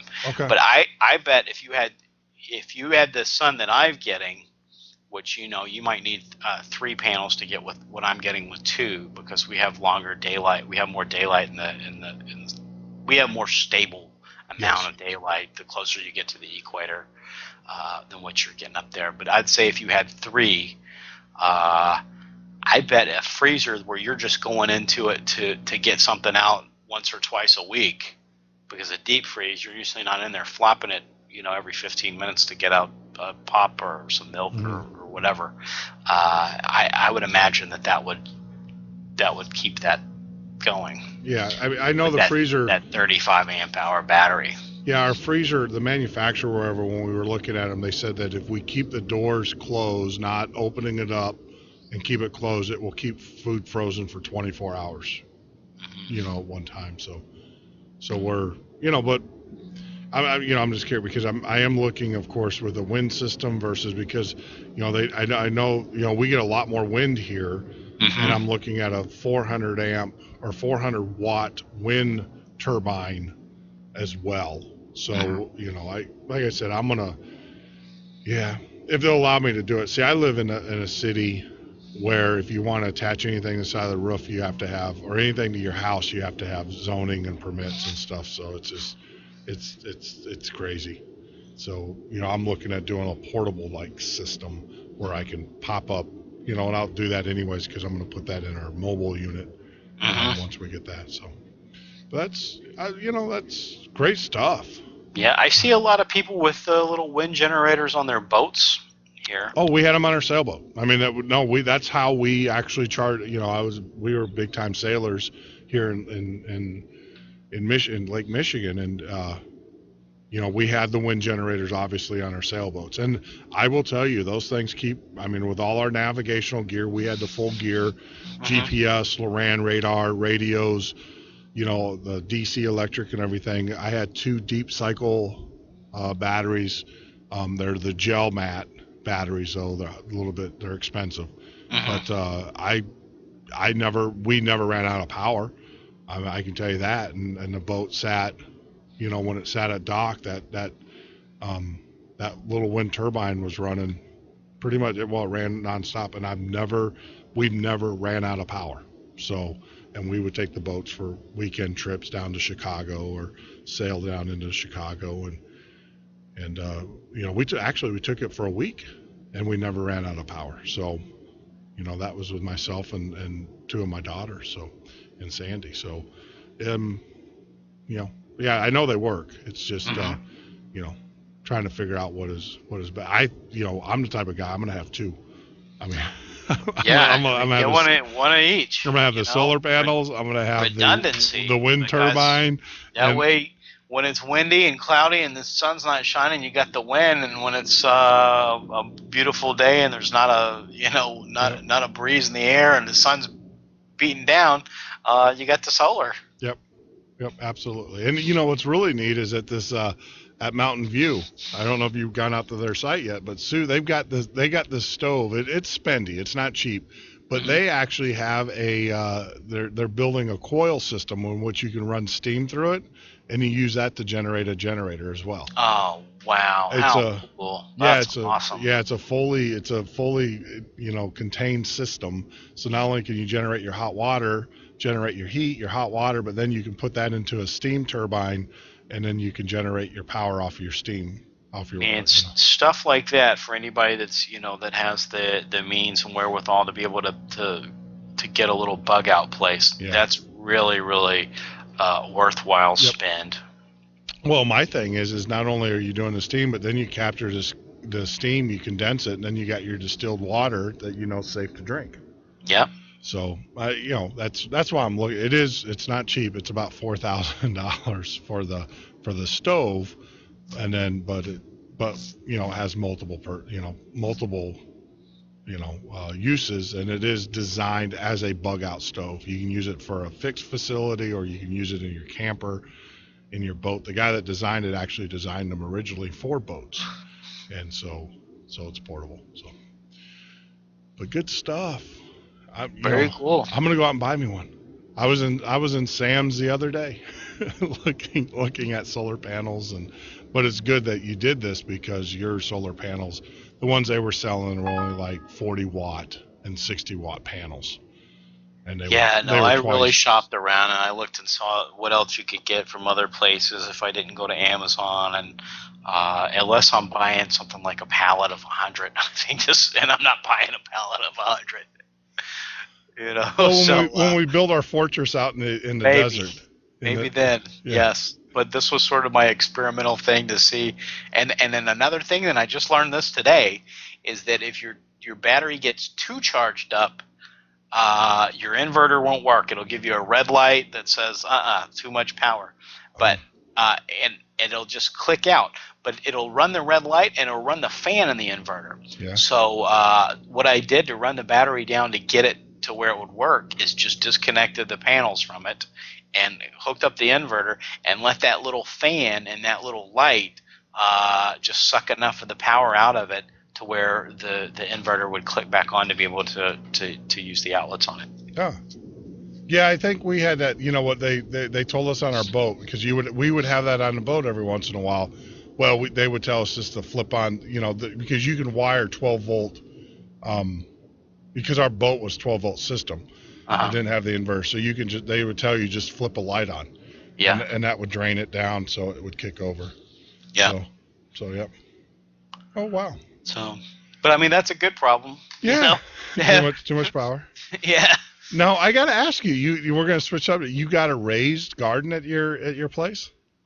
Did you hear about that family that because of the city ordinance they came in and tore their garden down? Literally. The city came in and tore it down. They said it's a $50 fine. Yeah. In Florida. What's up with you guys down there? Man, it's all over. It's Texas. They're doing in Florida and Texas. They're doing the I don't know, national whatever it is, that are just doing random stops and pulling people into parking lots and asking for breathalyzers and blood tests and saliva samples. Yep. Well, we reported on that yesterday, and then I was going to. They're saying it's voluntary, but they've got cops, standing in the road directing them into the parking lots. That doesn't feel voluntary. Yeah, these aren't police officers. These are actually highway or Department of Highway or whatever, federal. Yeah, these are federal agency. But I think they were using local cops. Yeah. For traffic. Yep. And the local cops are funneling them into the parking lots. But the thing is that they don't, they tell you, well, it's all voluntary. But then if you actually read the form, what we discovered is if you read the form, because they'll say, look, if you want to donate your blood, we'll give you $50. If you want to do a breathalyzer, we'll give you $10. If you want to do whatever, and then you have to sign the form, and they'll give you the money. But the thing is, at the bottom of the form, if you read it closely, it says that they've already monitored your breath. When you come in, that's part of the thing. So it's not a voluntary, they say, well, it's voluntary. It's not, because once they pull you over, if the officer detects or sees, obviously you think they're going to let you go. No, it's not voluntary. They're still going to check you. And, if they get a hint or if they get a smell of alcohol and everything, they're going to, at that point so it is not voluntary. I don't care what they say. Oh, it's voluntary. We're going to pay you for it. No, it's not, because they tell you like I said, at the bottom of the form, they said they've already checked your breath when they're talking to you, and they purposely position themselves so that they can smell if you have any alcohol in your breath. So it's a DUI stop. Yeah. Call it what it is. It's a DUI stop. So and now, like you said, with the blood, now they're taking your blood. It might be a DUI stop, or it may be a DNA stop. Well, you know, I mean, Yep. it's just this is just out of control, Well, Jeff. This is it's out of control. it's insane. It's all about we are in control, you are not. Just go along, get along mentality. Now, a lot of people don't know this. They already have your DNA. They had it from when you were born. There's a test. If you have children, they do a test called it's called a PKU test. And they make a little incision in the baby's foot, because I watched them do it, and I was like, what the heck? Oh, it's PKU. This goes to a lab in the state, and they do genetic testing on it. They do testing on it. And they already have, and it's been around. I mean, Google it. It's called a PKU test. Wow. And they do it. Every hospital, when you're born, it's a card. They fill out the card, and then they put a drop of blood in 2 little circles, and that gets folded up, and that gets sent off to some state lab somewhere. So you can't tell me that that they're not keeping that data, or they haven't been keeping, or have been keeping that data. It's just unbelievable. But yeah, Google that. It's called PKU. And it means something, but they're checking. It is actually a genetic test that they're checking for a genetic disorder. So it's just unbelievable. I mean, it's, we're just getting to the point now to where it's just, we're at a ready state. That's all I tell people. I watch the videos. I watched the videos on YouTube where a guy in Texas was walking with his son. He had his AR-15. He was accosted by a police officer, had a gun shoved in his face for doing nothing wrong. And then, of course, the police officer charges him with resisting arrest. When the guy's just walking and the cop puts his hands on him and shoves a gun in his face, and then they're going to go, And on top of that, we did have a small victory. Did you see the Mountain Man video? Where the mountain? No. Oh, you got to watch it. It's awesome. There's a gentleman who is this guy's a mountain man. I mean, there's no doubt about it. He's a guy that lives in the mountains. Well, apparently he was caught fishing without a license. My goodness. And so they prosecute. Well, he goes into the court and he just rails on the judge, to the point to where the judge just leaves. And so the guy, I mean, he's citing case law, he's doing everything. The judge walks out of the court, just couldn't take it anymore. The Mountain Man's citing the case law? Yeah, it was awesome. You got to watch it. It's incredible. It's all over the internet now. Do Mountain Man defends himself in court or something like that. And so the judge just walks out. So naturally the Mountain Man is like, well, you dismiss case, right?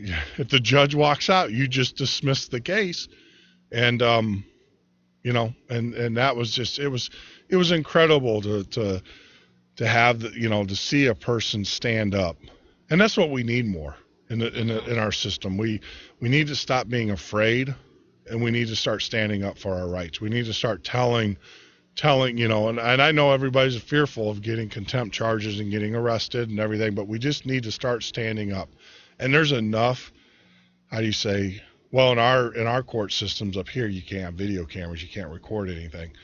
But apparently someone was smart enough to have a camera in the room as this was going on. But we just need to start standing up to this tyranny and say, look, we're not gonna do it. I'm not a corporate slave.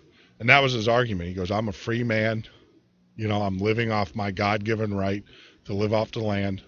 I'm not hurting it. I'm not part of your corporate. It's incredible. It's incredible. And, finally the judge just left. She knew she was had, and she just left. And even and there were deputy sheriffs there, to detain them if they wanted to, but she just threw her hands up in the air and walked out of the case. Now, of course, they'll probably, trump up some other charges and stuff, but, he'll have his defenders. I mean, it's just an incredible video, If I had the wherewithal, if I had the means, I would be down there if they ever try to retry him. But yeah, they dismissed the case because the judge walked out of the court. So unbelievable. Unbelievable. It's awesome. I think, but that's great that he stood up. And, yes. it's not going to do. If people think that they're going to cower in fear and just be left alone, that doesn't work, because we saw that in Nazi Germany, and we saw people just comply and comply and comply and comply and comply, and they complied all the way to the gas chamber. Yep. They're not going to let up. They're not going to stop. You're going to have to stand up and assert your rights and be courageous, or go to the gas chamber. Yep. Get in the cattle car. Get in the cattle car. And every patriot needs to go out, and I actually saw it. Was it today or yesterday? It was like the 50 most compelling photographs of all time. And it was one of those things. And one of the pictures that they had were the walls of Auschwitz in the gas chambers. And you can see it was horrific. And, every patriot needs to see that. So they understand what they're fighting for. But these are concrete walls that literally were scraped off and you can see the fingernail marks where people were scraping the walls as they were being slaughtered. And it's too late. And that's what governments do to people. And the people don't realize that they think that would never happen in today's modern day and age. It's happening now. Now they're not leading people to gas chambers and gassing them, but they're taking away people's rights. They're locking them. They're incarcerating them for trumped up charges. They're assaulting them. They're but I'm a firm believer the reason why we haven't got to the gas chamber yet is because we got 80 million firearms out there, right? And they know that. And so it's unbelievable. It's just unbelievable. And of course, that's what concerns me now with these appointment of these new federal judges. Basically they'll be able to take our rights away through the court system and just kind of bypass Congress as a whole. And a lot of Americans just they don't understand. They don't think it will ever happen. I mean, but why else? Why else would you purposely circumvent the rule? The rules that have been around since the formation of our Congress, unless of course you wanted to backdoor.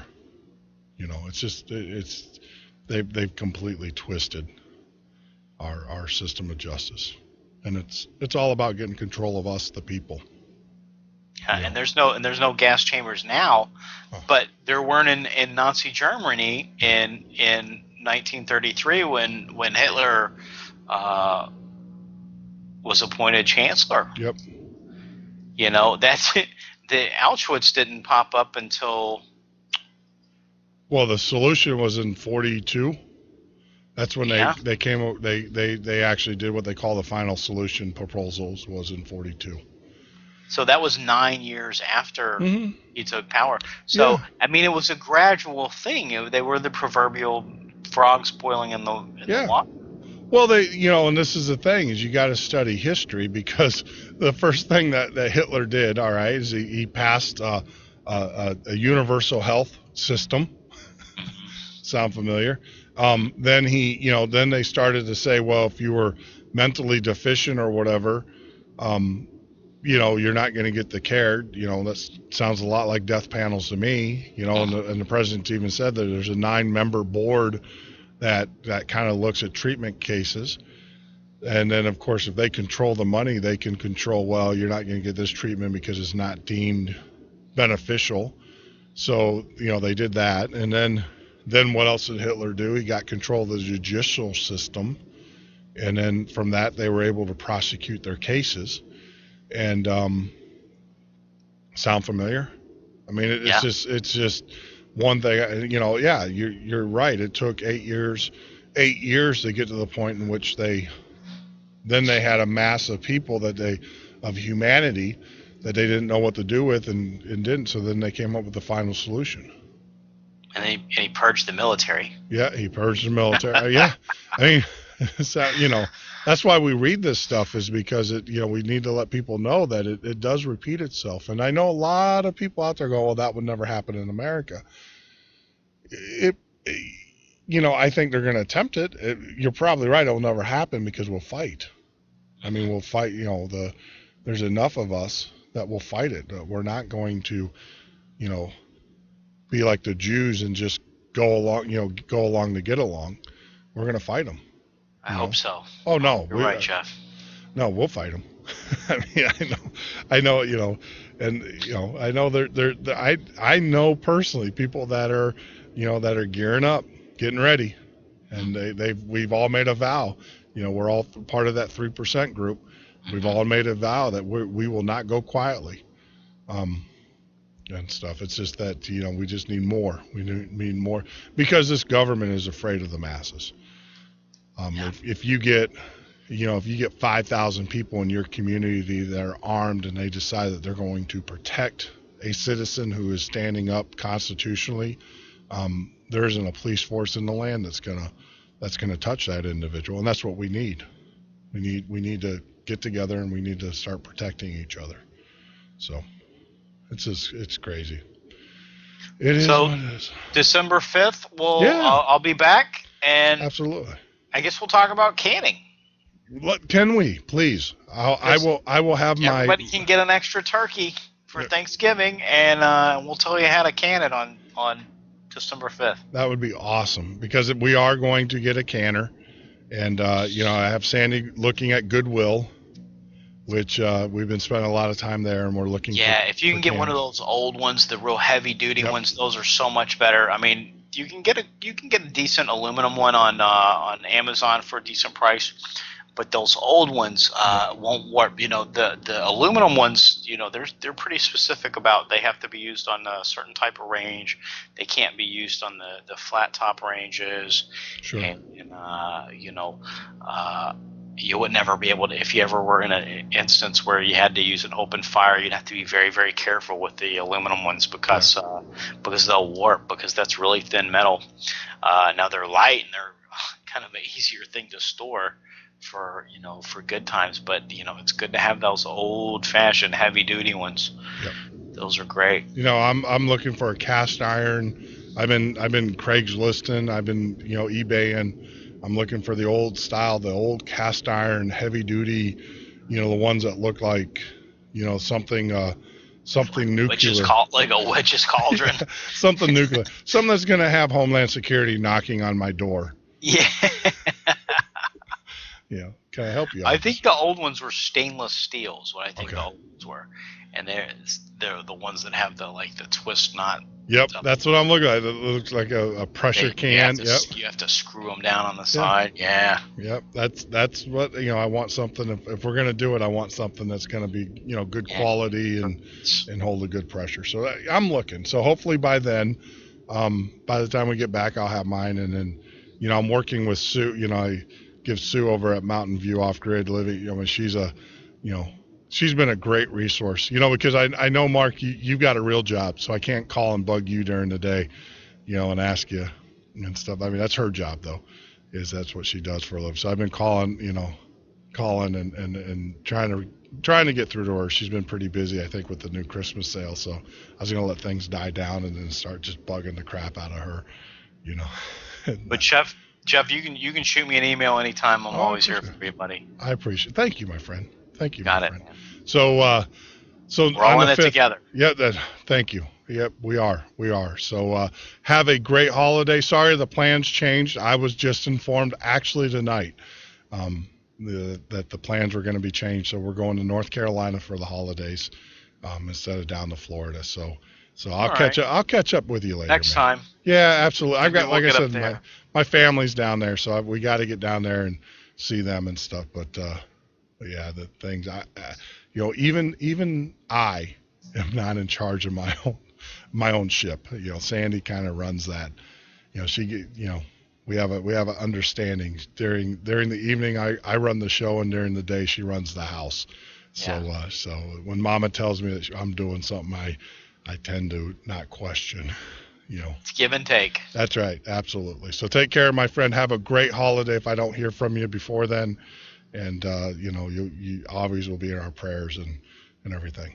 All right, happy Thanksgiving, Jeff. And I am going to run a 99-cent sale for and this is the first time I've announced it, but American Exit Strategy is going to be available for 99 cents for Black Friday. Are you kidding me? The Kindle version is. The Kindle version, well, yeah.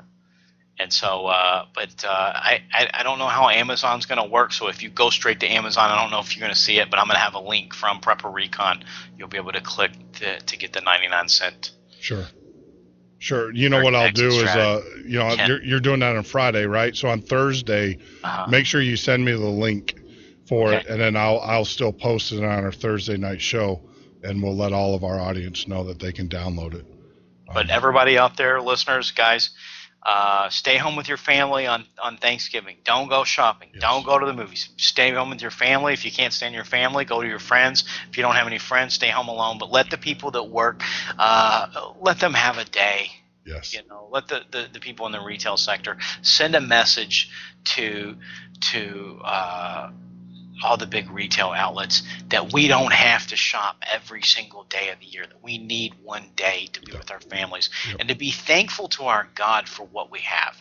Because we are still one of the most blessed nations in the world. People that are on welfare and food stamps here live better than 90% of the rest of the global population. Absolutely. People that are in public housing here are in the top 10% of the richest people on this planet. Yep. And we've completely forgotten why we're so blessed and why we have all these things.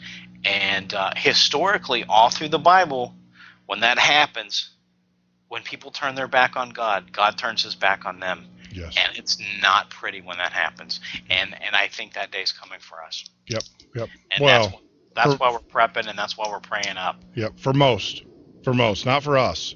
No. Not for us. I mean, I will tell you this, that that this whole movement, being a part of the movement, being part of the Patriot movement, has actually turned me closer to God than I've ever been in my whole entire life. There used to be a time in my life where I would never mention God's name, publicly or with amongst friends, and now it's like, are you saved? Do you know where you're going when you die?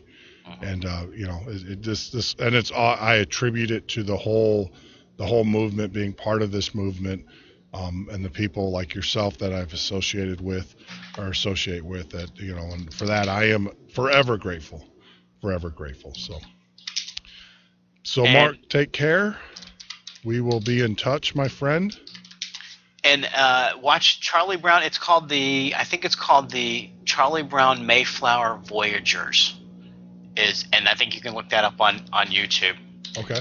And that is just the best Thanksgiving thing you can watch. And whether you're 9 or 99, you'll just really get a great kick out of it. That's the name of it. It's called This Is America, Charlie Brown, the Mayflower Voyagers. I just looked it up, and it's just it's fantastic thing to watch on Thanksgiving, and it'll remind you what the day's all about. All right, I'll make sure I put a link on that as well. All right. So, all right, my friend, thank you. Happy Thanksgiving, Happy Jeff. Thanksgiving. Happy Thanksgiving to all the Midnight Patriot listeners. All right, Mark. Wow, Mark's a great guy. I just, it's just awesome, and I'm serious about that. What I said earlier, it's guys like Mark, guys that I talk to on a daily basis, that have just really, really helped me find my balance in this world, and help me understand that that everything I have is given to me by God, by Jesus Christ, and His sacrifice, and I follow His example. I try. I'm not perfect, I make my mistakes. I've made my mistakes in life. But there is redemption. There's always a redemption. That's the one thing that I am eternally grateful. The fact that I can hit my knees and know that my God, my Savior, is there for me, no matter how horrible of a person I was or what I did in the past. To that point, if you haven't prayed to God or asked, and I'm not talking about because you're in despair. God wants to hear from you when life is good for you, just as much as He wants to hear from you when life is bad. I'm sure that we've all prayed. We've all been in those situations where God, get me through this. and stuff. But, you know, I will tell you that you really want to get the blessings of Jesus Christ and God in your life. Pray to him when things are good. Let him know that you appreciate everything that he does for you, and the fact that you know that he has your back and that you appreciate that. And with that, I'll tell you, when you start doing that, you'll get a peace in your life that you've never had before. You'll be able to walk through the fires. You know, we talk about some pretty crazy things. We talk about things that our government's doing. You know, we haven't reached the point in which I think we're at mainstream where we've got the ire of them. I know that we've had some issues where our websites have been attacked and shut down and stuff. But I know the day is coming. I know eventually I will be put on the list. I do know that. I know if I'm not already there. I already know that. The attacks, the short time we've been doing this, the amount of attacks that have been made against me personally, the threats of violence against me. Most people would you know, ball up and not be part of that controversy. No, I'm doing it because I know that JC's got my back. That's a great feeling. That's why I can do what I do day in and day out. I can tell you in all the years and all the professions that I've had and all the things I've done, I look forward to this show. I look forward to sitting down and talking with you. And, you know, there are times I have friends who listen and they ask me, say, how do you do it? It's not me. It's not me. It's amazing how much, you know, we prepare for the show, but how much time that we, you know, it's not as much as you think, because most of the stuff that we talk about just comes natural. Most of the information comes naturally. The guests that we get on the show, you know, is a true blessing. Is a true blessing. We get some incredible guests.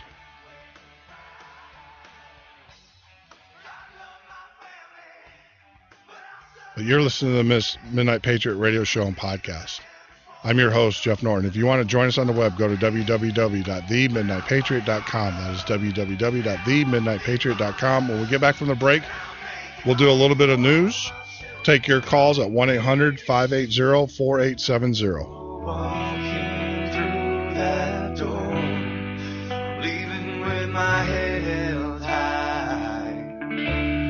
I'll serve my country through this war, but I'll come back with pride.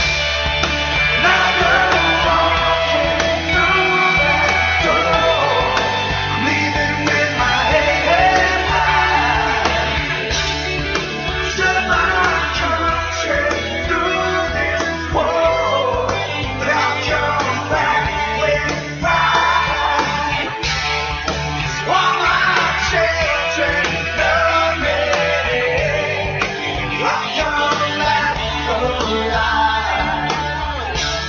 'Cause all my children love me. I'll come back alive.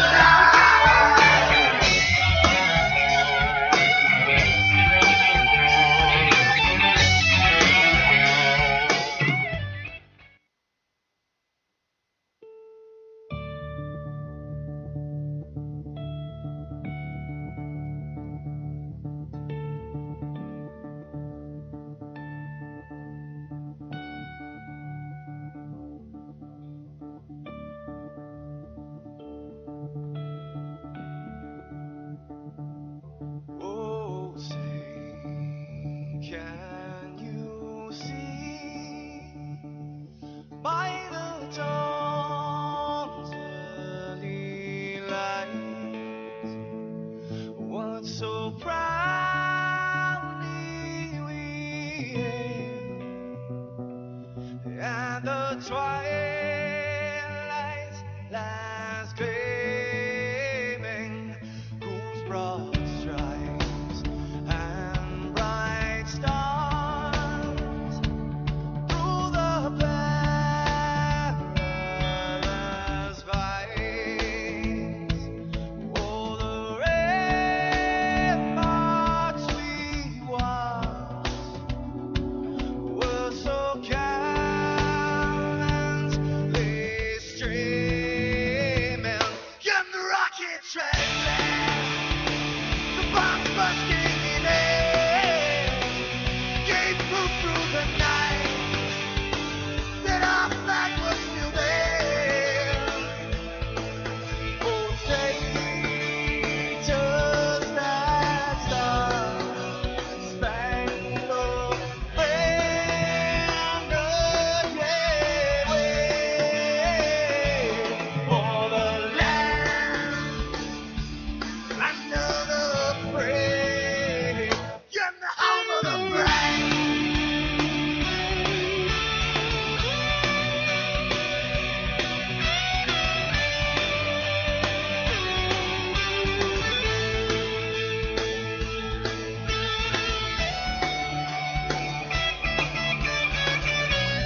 land of the brave. In the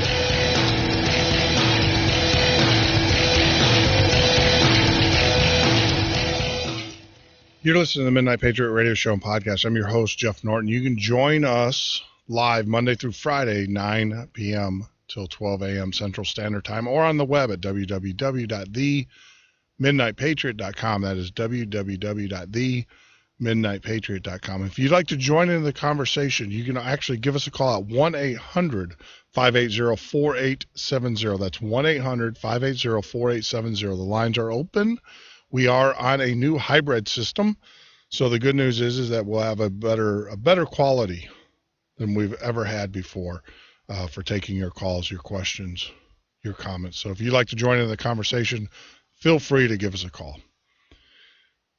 What a great segment. I always love talking to Mark and getting his suggestions, and you know, that's a great example of being part of a community. Mark and I, met each other obviously through Facebook. Well, not obviously, but I'll just let you guys know through Facebook. And, we've, known each other now for a couple months. It's been going on for, a couple months, and it's just incredible, the friendships that you can develop through the prepper community, the Patriot community, and everything. So, talk about community. If you want to help us here at the Midnight Patriot Radio Show and Podcast, there's two ways you can actually help us. One way, and this is the easiest way, tell your friends about us. Let them know that they have a voice in the Patriot movement here at the Midnight Patriot Podcast and Radio Show. Any callers, any guests through Skype, we'll give you the opportunity to speak, give you an opportunity to raise your voice in civil discourse towards what's going on in Washington. So tell your friends about us, like us on Facebook, follow us on Twitter, help us get the word out. Our goal is to get 5,000 listeners by the end of the year. Now, the other way that you can help us, of course, is if you're a business and you would like to reach 2,500 Patriots daily. You can do that at the Midnight Patriot by advertising with us. Not only do you get an advertising spot on our website, but more importantly, you get an actual sponsorship notice or statement during our show. So we definitely will promote you during the show.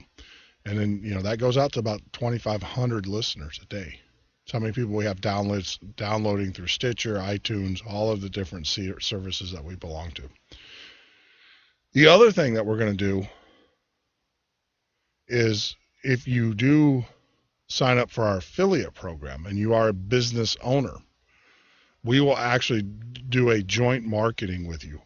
We'll take your information, your advertising information, and we'll print up 2,500 cards with your information on it along with our information. So you can hand that out. So that's a free way of you promoting your business, but also promoting ours as well, this show. And it will have a Q code on there so that they can scan it, go to your website, they scan it, they'll actually go to ours. So, we pick that all up. Now, you're paying $6 to $10 a month for your advertising with us. We do those Q, we don't charge you for those for that Q postcard, that joint advertising marketing. We will do that for you. That's another way. It's all about getting the word out there. And this is a very important time in our community. We need to get the word out. We need to awaken more patriots. We need to bring more people into our fold, into the Patriot movement, because we're going to need each other. We're going to need to protect each other. We're going to need each other for, for the trials and tribulations that are coming.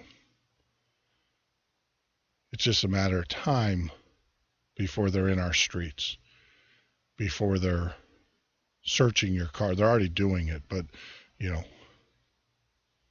before they're rounding up people that they feel are dissidents, that are exposing them. I need you. I need to know that I have patriots that got my back. So as we ramp up, as we move into this state, this ready state that we're going to be moving into on our broadcast, we're going to be giving you information that the government doesn't want you to have. We're going to show you how to build ARs, how to reload, how to communicate, how to identify, how to protect your communities. We're going to be giving you information about militia groups in your areas that are meeting, organizations, patriot organizations in your area that are banding together. They want to gear it up. We're going to gear it up as well. We're going to tell you things that normally we would keep secret to ourselves because we want you to be successful. We're going to show you how to build high quality AR-15s for under $1,000. We're not talking, cheap ones. We're talking high quality AR-15s. Sub MOA at 100 yards. And it can be done. And we're going to share that knowledge with you. We're going to show you how to reload. Communications, ham radio operations, tactics. We're going to be telling you about training programs, getting you discounts in training programs throughout this country. They want to ramp it up. We'll ramp it up. And that's what we're going to do. So we are going to be switching our format over to segment news, segment of education. So we'll break it up that way. And then, of course, with guests and calls and everything. Right before we went off, I was talking with Prepper Recon in the last break. We were talking about the senators. There was 3 senators that actually filed what they call a friend of the court request. Basically, these senators all have security clearance. They all sit on the oversight committee of the NSA. So these guys know. They're in the know. They hear the information. And basically, the 3 senators, let me get their names here for you. You got Ron Wyden, Mark Udall, and Martin Henrich filed an amicus, friend of the court brief, in one of the big cases that involved the NSA bulk collection of metadata from phone calls. This is a case that was originated by the EFF involving a variety of organizations, from churches to gun rights organizations to civil liberties groups and more. So basically what they did is they filed a brief. They've asked the courts to intercede in the NSA. These are the guys that sit on the committee that oversee the NSA. They're asking the courts to get involved and to put a stop to the warrantless snooping of cell phones.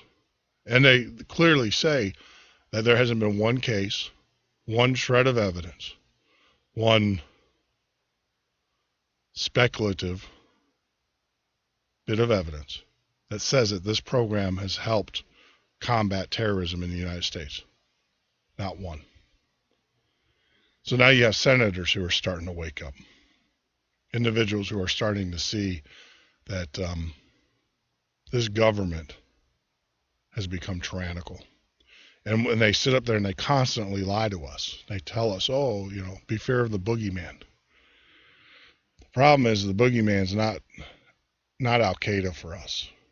The boogeyman's not the illegal aliens for us. The boogeyman in this case is our own government.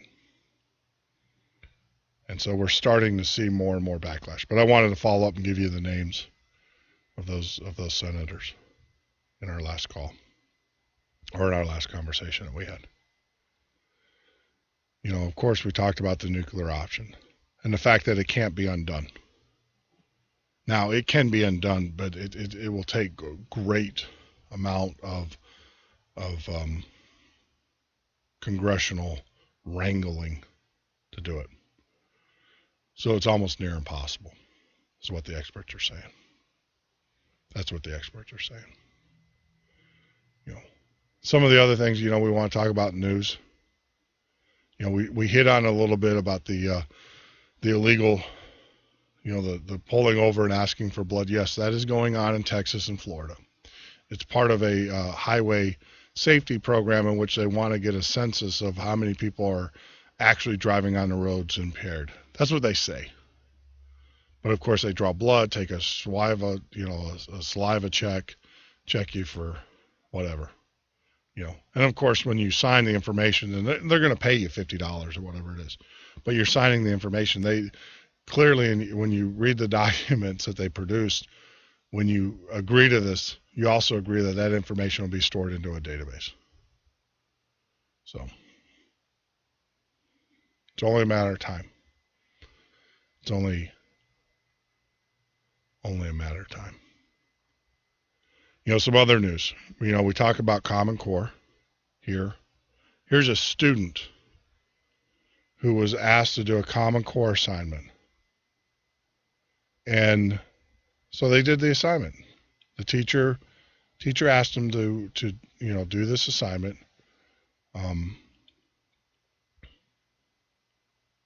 And basically the question is, let me move in here so I can read you the question. And then you can hear the student's answer. Give an example of someone who has impacted your life.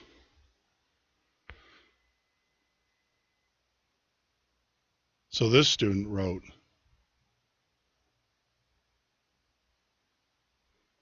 the Lord Jesus Christ has impacted my life in a,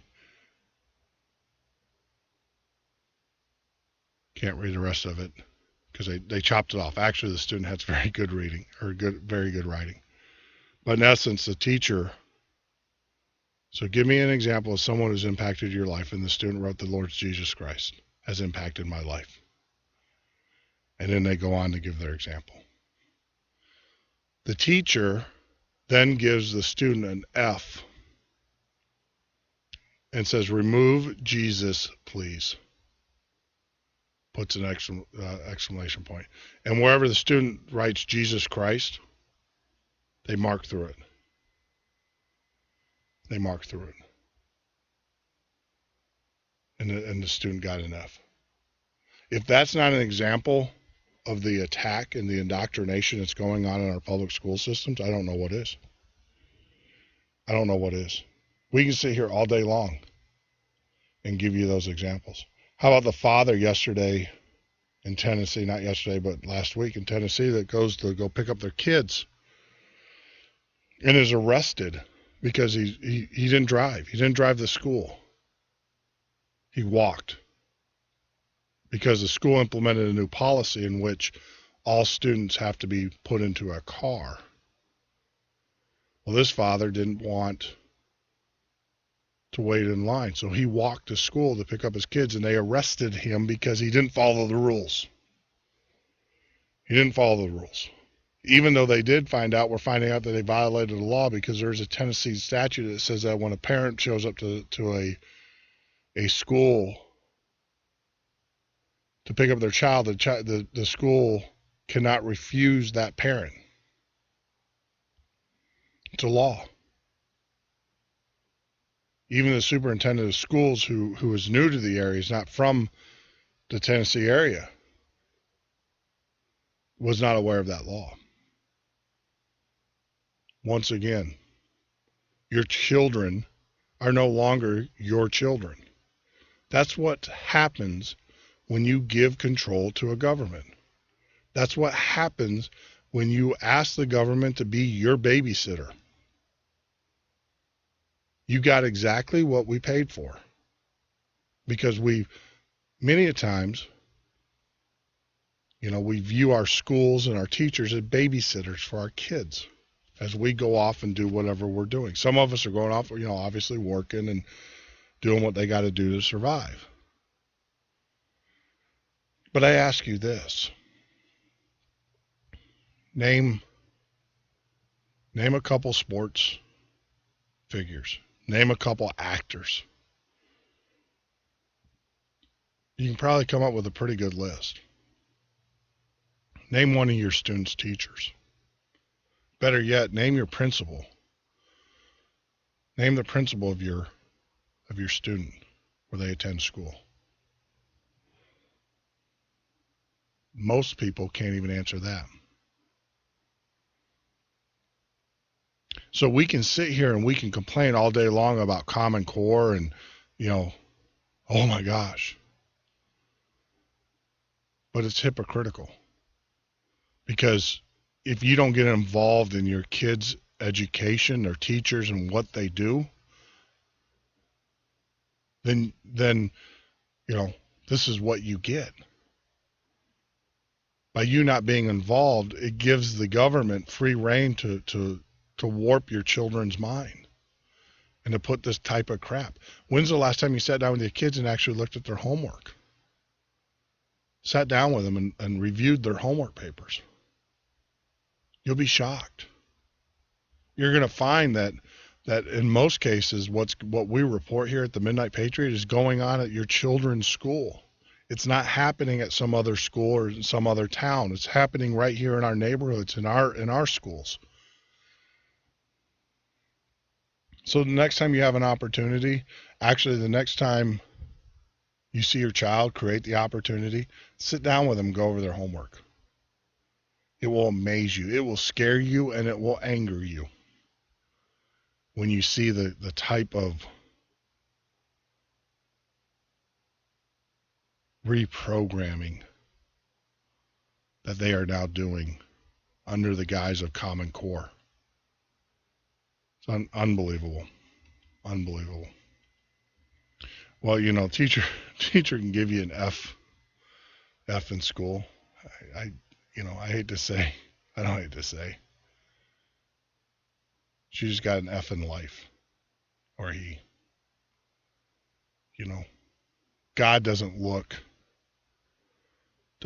too kindly on those that deny him. God definitely does not look good, does not look favorably upon those who deny his word to others. He's made it perfectly clear. He is a vengeful God. He is. So, give out all the F's you want to, teacher, school. I hate to say it, you're going to have to answer for that. And I just hope that you find redemption prior to the day that you have to meet face to face with our Creator. Enough of that. Here's another trend. I can't believe this. And I can't believe that, obviously, Don Henley's song, Dirty Laundry. The dirty laundry. Media will shove a camera and give a microphone to anybody these days.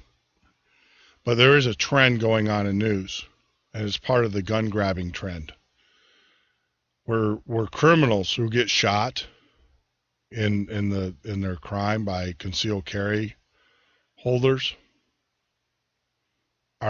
their families are now given an opportunity to speak out. Now, everybody has a right to speak. I'm not talking about limiting free speech, but it's amazing that the media is allowing these individuals to go up there and Johnny was a good boy. He helped grandma. He walked. He had no reason to get shot except the fact that he was robbing a store. But once again, early in the month, an armed Good Samaritan stepped in to save the lives of dollar store employee who were being held at gunpoint by an armed gunman. So concealed carry holder. According to the original Fox 10 News, the consumer, who was not identified for safety reasons, said he was shopping at the Family Dollar store along Stanton Road Thursday, November 13, when he noticed a robber leading one of the employees in front of the store. Instead of hiding and running away, the man said he reached for his gun, moved in closer. He said the crook was demanding money. He had him, the employee, on his knees with the gun at his head.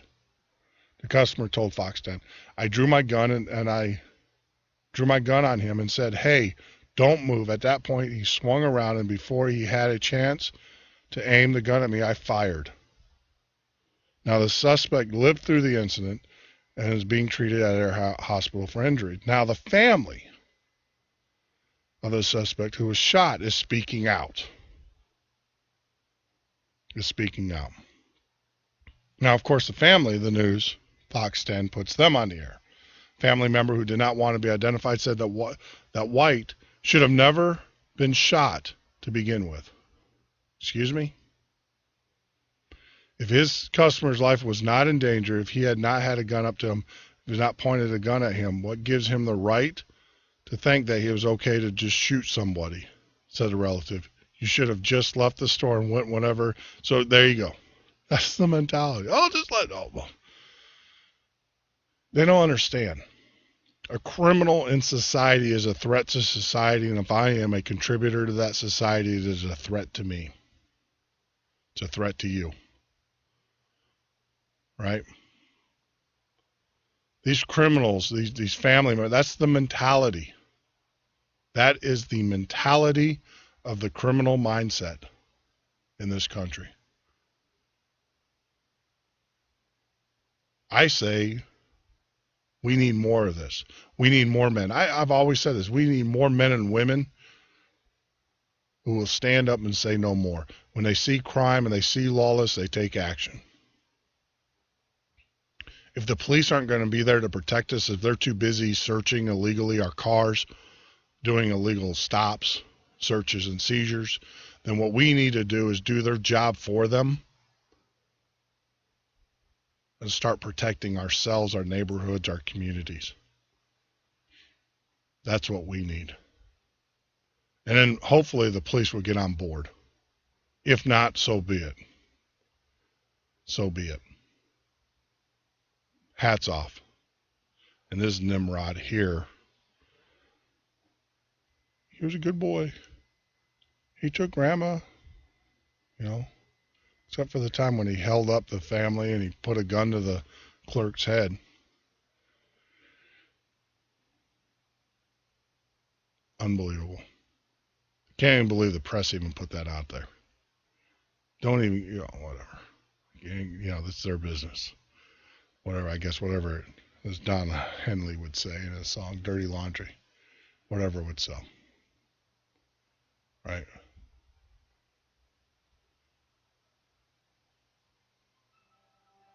You're listening to the Midnight Patriot radio show and podcast. When we get back from the break, we'll kind of wrap up the news, lead us into Friday. But you can join us on the web at www.themidnightpatriot.com. That is www.themidnightpatriot.com. Like us on Facebook. Follow us on Twitter.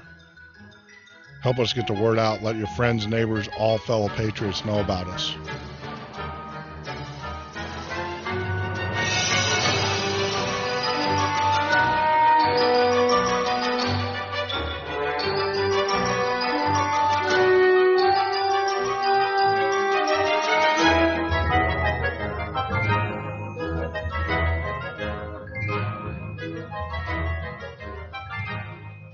I'm Eric Kipple, 10-year veteran of the NFL.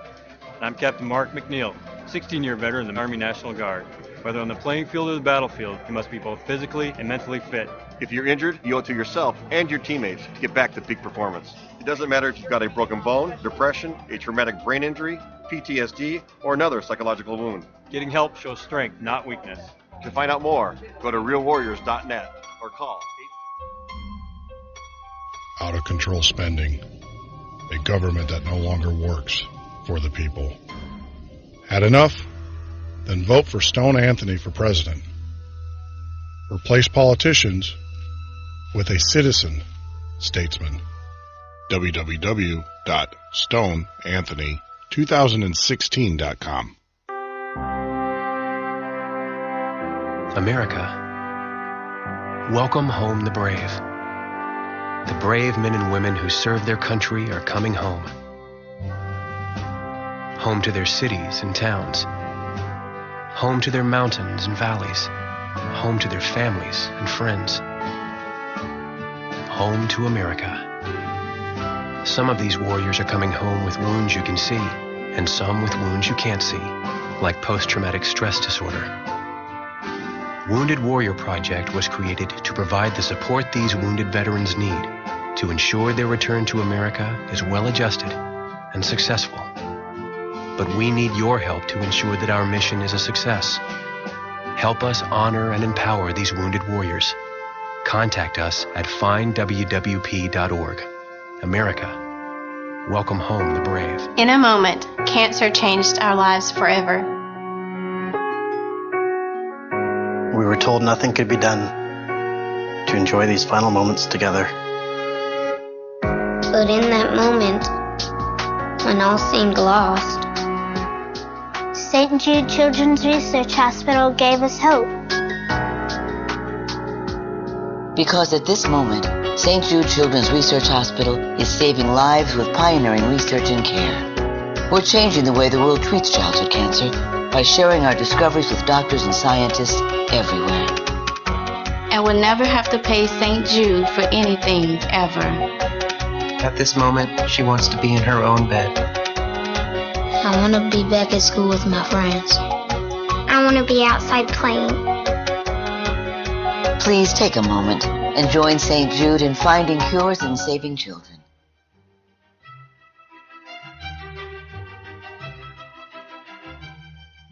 You're listening to Midnight Patriot Radio Show and Podcast. I'm your host, Jeff Norton. You can join us on the web at www.themidnightpatriot.com or from Monday through Friday, 9 p.m. through 12 a.m. Central Standard Time, live right here. Now, you can also give us a call at 1-800-580-4870. There's a topic you want to talk about. If there's something going on that you want to discuss. This is a voice. We give you a voice in the Patriot movement here at the Midnight Patriot Radio Show and Podcast. Now, as we said earlier, we're going to be starting a new mode, new format. If you have an organization, if you have a meeting, a meetup, a group organization, an event, and you want to broadcast that out, we'll do that free of charge for you. You can give us a call during the day at 1-800-580-4870. That's 1-800-580-4870. On the voicemail system, when you get it, leave a voicemail with the name, the date, the time, the location of the event. If it costs anything at the door, the cost, and a brief explanation of the event. What we'll do is that we'll correlate those and we'll play those on the air as part of our advertisement. We'll do that free of charge for you. So if it's a special expo or anything, any event, even church, we'll get that posted and we'll play that at the previous nights, and we'll play that all the way through until the event is over with. So we ask that, obviously you name of the event, the time, the location, cost, the date, and then a brief explanation of the event. And we'll get that out there on the air. We're going to start doing that starting next week. If you want to, give us more information, or if you actually want to be on the show to talk about the event, you can reach out to me at Jeff, Jeff, at themidnightpatriot.com. Shoot me an email, and we'll get in touch with you, or during the day while we're on Facebook, just shoot us a text, and we'll be glad to get that out to you. Now we have a lot of new listeners, so we always do a tribute to those that have given the ultimate. those men and women who put on this nation's uniform. So with that, we'll go ahead and get started.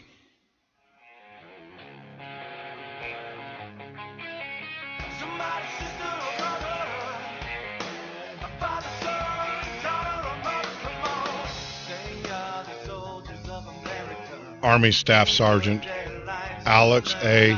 Viola, November 17, 2013. Army Staff Sergeant Richard L. Velazquez, November 13, 2013. Army Sergeant First Class Forrest W. Robertson, November 3rd, 2013. If you're a soldier, a family member of a soldier, active duty, retired, discharged, whatever your status is, if you need help, if there's anything that we can do for you, please reach out to us here at the Midnight Patriot radio show and podcast. My personal email address is jeffjeff@themidnightpatriot.com. We will make sure that you get the services that you need. May it be legal, financial, filling out paperwork, whatever you need. We will make sure that we put you in touch with the right individuals, right organizations that can help you. If you're a family member of a soldier who's given the ultimate sacrifice, we want you to first know that our hearts and prayers go out to you. Our nation weeps for you. My family, myself, will always be in our prayers. If you need anything, please reach out to us, jeff@themidnightpatriot.com. We will move heaven and hell for you. Whatever it takes. Even though this administration has turned its back on you, we will never turn our backs on you here at the Midnight Patriot. Please use our services. We're here for you. May God bless you, and may God keep you. And you will always be in our prayers.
It doesn't matter how many times I do that.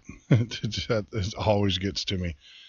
We have an alert for all of our listeners down there in Miami, Florida. We just had a RadCon 4 in Miami, Florida. So one of the sensors down there picked up a radiological event. We're currently at a Concern or Watch RadCon 4 event. Station ID 5406 in Miami, Florida, U.S. So, if you want to see the site that we're going to, go to netc.com. netc.com. They provide up-to-date information on radiological events in the United States around our nuclear facilities and also along our coast. This needs to pretty much be a standard site for you, especially with what's going on in Fukushima. So, RadCon 4 event in Miami, Florida. As we wind down here, I wanted to share this with you. Somewhat disturbing. This is what we can expect from this all-caring, nurturing government. There is a 15-year-old girl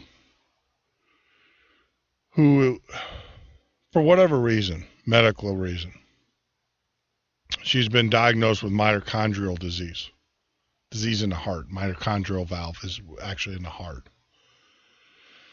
And so she was admitted to Boston Central Children's Hospital. Now, it's pretty sad when you got to go to a foreign newspaper to find this information, what's going on in your own country. Now,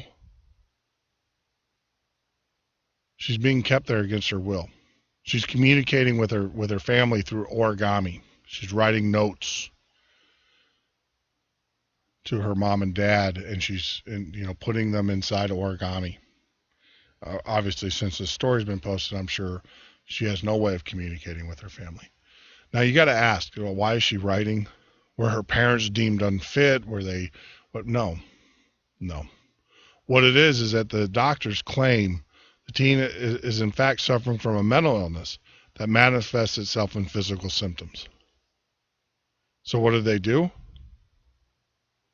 The hospital now has custody of this teen.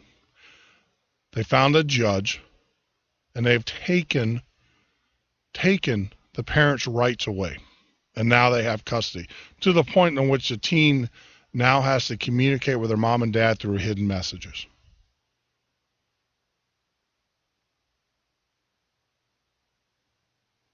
And of course, neither the Department of Children, Family, or hospital were able to comment on the court after a court judge prohibited public statements from being made. This is happening in America, people.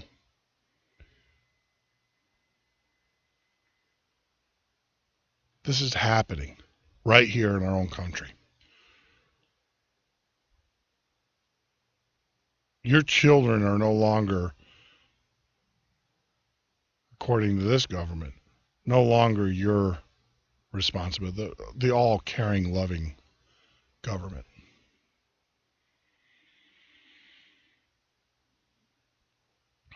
Unbelievable. Unbelievable. This is why it's important that you understand that what went on today in the Senate has far-reaching impact, because obviously there was a judge who sided in this case, a liberal judge, right? I can pretty much guarantee you it was a liberal judge.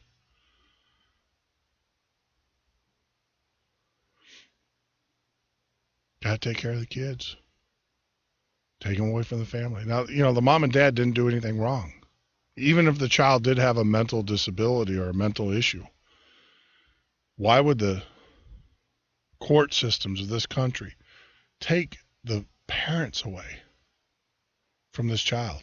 To the point in which the child, the only way they can communicate with the parents, with the mom and dad, is like a POW through hidden messages in origami.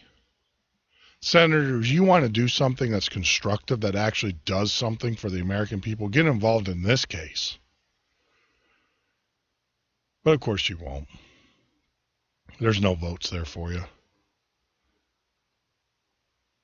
Unbelievable. This is why I tell people, you are in a ready state. If you try to take my kids away from me like that, we're going to be in the hospital. Someone's going to be in the hospital. It ain't going to be my kid. We got to stop laying down to these people, America. We need to wake up. We need to start fighting. Unacceptable. Unacceptable. That this poor child, this family, has had their fundamental rights taken away from them from a government. The all-loving government.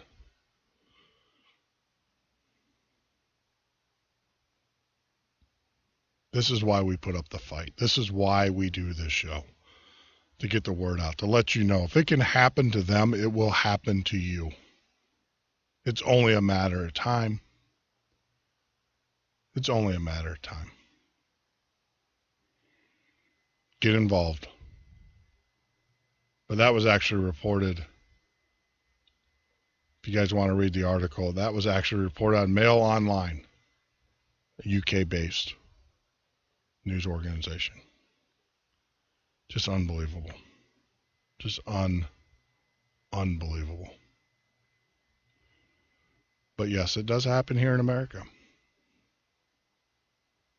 It does. Lawlessness. You know, another thing too, you hear about in FEMA, there was a town that was turned down because of their religious beliefs. After Hurricane Sandy, town in New Jersey, Ocean Grove, wanted one of its buildings rebuilt, but FEMA refused the money because the building was used or associated with a religious organization. Actually, the founding organization of the town. So now FEMA is, FEMA is now deciding who gets what. What do they care? Building was destroyed. You have money, taxpayer money, that you dole out. You need to, give this organization the same courtesy that you would give any other organization. FEMA. But there you go. The attack on Christian beliefs in this country. Almost to the point now that if you don't believe what they want you to believe, you're not allowed to participate. They exclude you. That's in the Weekly Standard.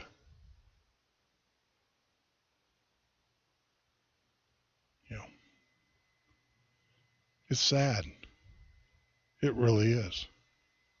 That's what this country has become. You hear about this mother, I don't mean to laugh. Mother who was fined $10 a day for packing an unhealthy lunch for their children. Now you have daycares. This is actually out of Yahoo. There was a mother, that basically packed a lunch. It had a brisket, roast beef, carrots, all that stuff from the previous meal. So it wasn't like it was a McDonald's hamburger or whatever. But they fined her $10 for her two kids, $5 a child, because she didn't pack crackers. It's getting out of control.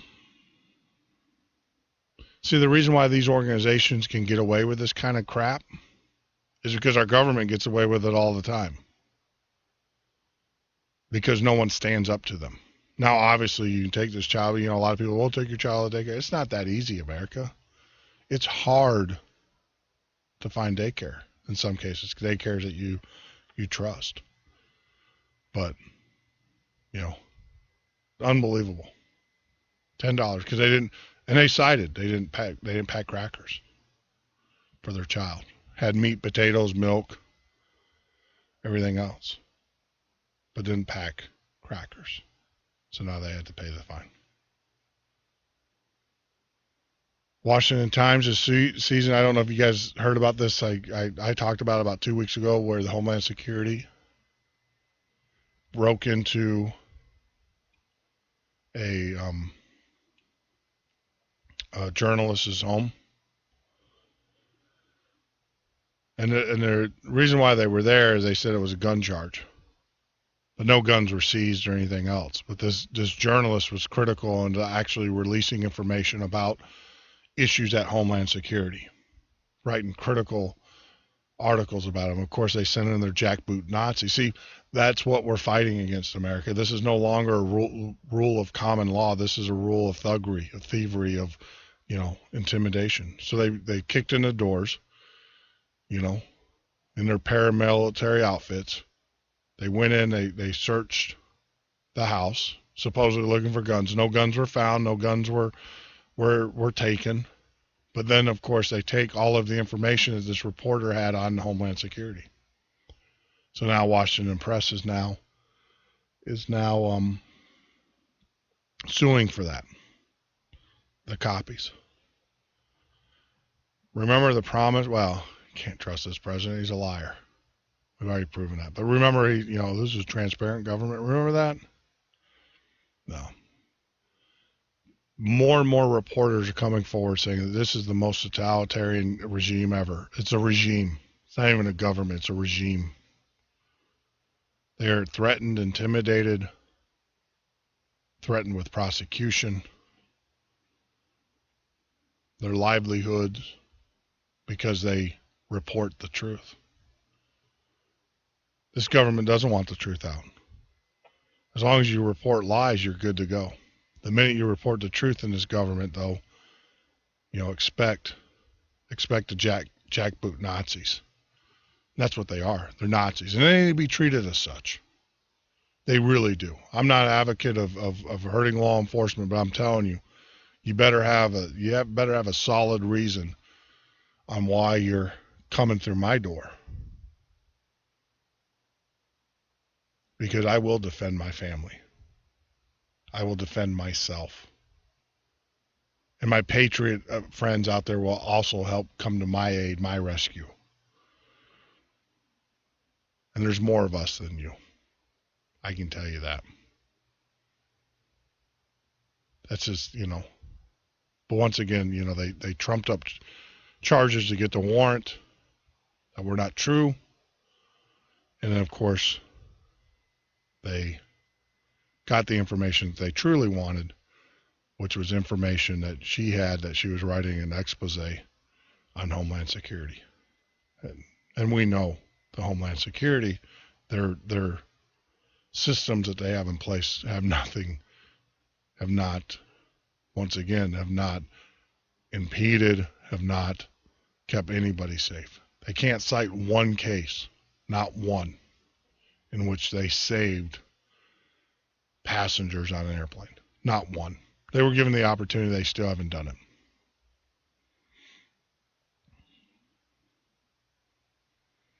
And of course, Obama, he's having these off-the-record meetings with these journalists. Yeah, that's transparency. This is what transparency looks like. He's getting his Pravda, getting his, those organizations together that are going to help spread his lies. Kind of like his meetings with the NFL, the NHL, and the NBA, to get them to promote his agenda through popular culture.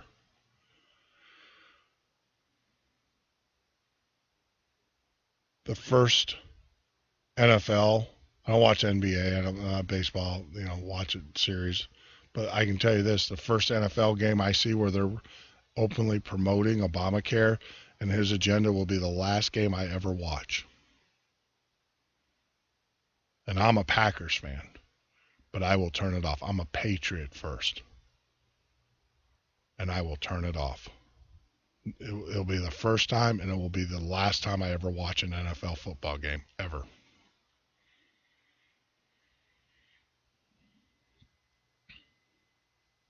Wow, what a night. What an evening. So we wind down. Tomorrow's show, obviously we're going to be taking calls from callers, kind of doing a weekly wrap-up, covering news that we couldn't get to during the week. We'll probably have some of our formatting changes in place, so we'll be talking about those.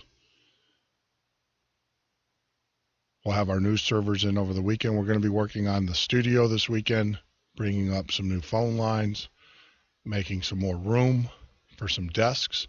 So you guys don't know, I do the show standing up every night. Now I need to exercise, so it's no big deal. But we are going to be adding some desks and everything in the studio. Give me because I'm just running out of room, believe it or not. We're going to be adding some other equipment to help us communicate a little bit better with you. But you're listening to the Midnight Patriot Radio Show and Podcast. I'm your host, Jeff Norton. You can join us on the web at www.themidnightpatriot.com. Like us on Facebook. Follow us on Twitter. You can listen live every Monday through Friday, 9 p.m. till 12 a.m. Central Standard Time. With the new formatting changes, if you have an organization that you would like to get the word out, you can call us during the day at 1-800-580-4870. Leave a message, the name of your organization, the time that they're going to be meeting, time, date, location, cost, if there is a cost of your event, and a brief description, and we'll get that on the air. If you want to talk to us a little bit more about it, then you can obviously call us or email me, jeff@themidnightpatriot.com, or shoot me a text, a chat request during the day to give us more information, and we'll get it on the air for you. If you have an idea for a topic for an upcoming show, please let us know. If you'd like to be a guest for an upcoming show, this is your opportunity to be a voice, to have a voice in the Patriot movement. To have a voice. But with that, I just want to say God bless you. May God keep you until we talk again tomorrow, my fellow Patriots.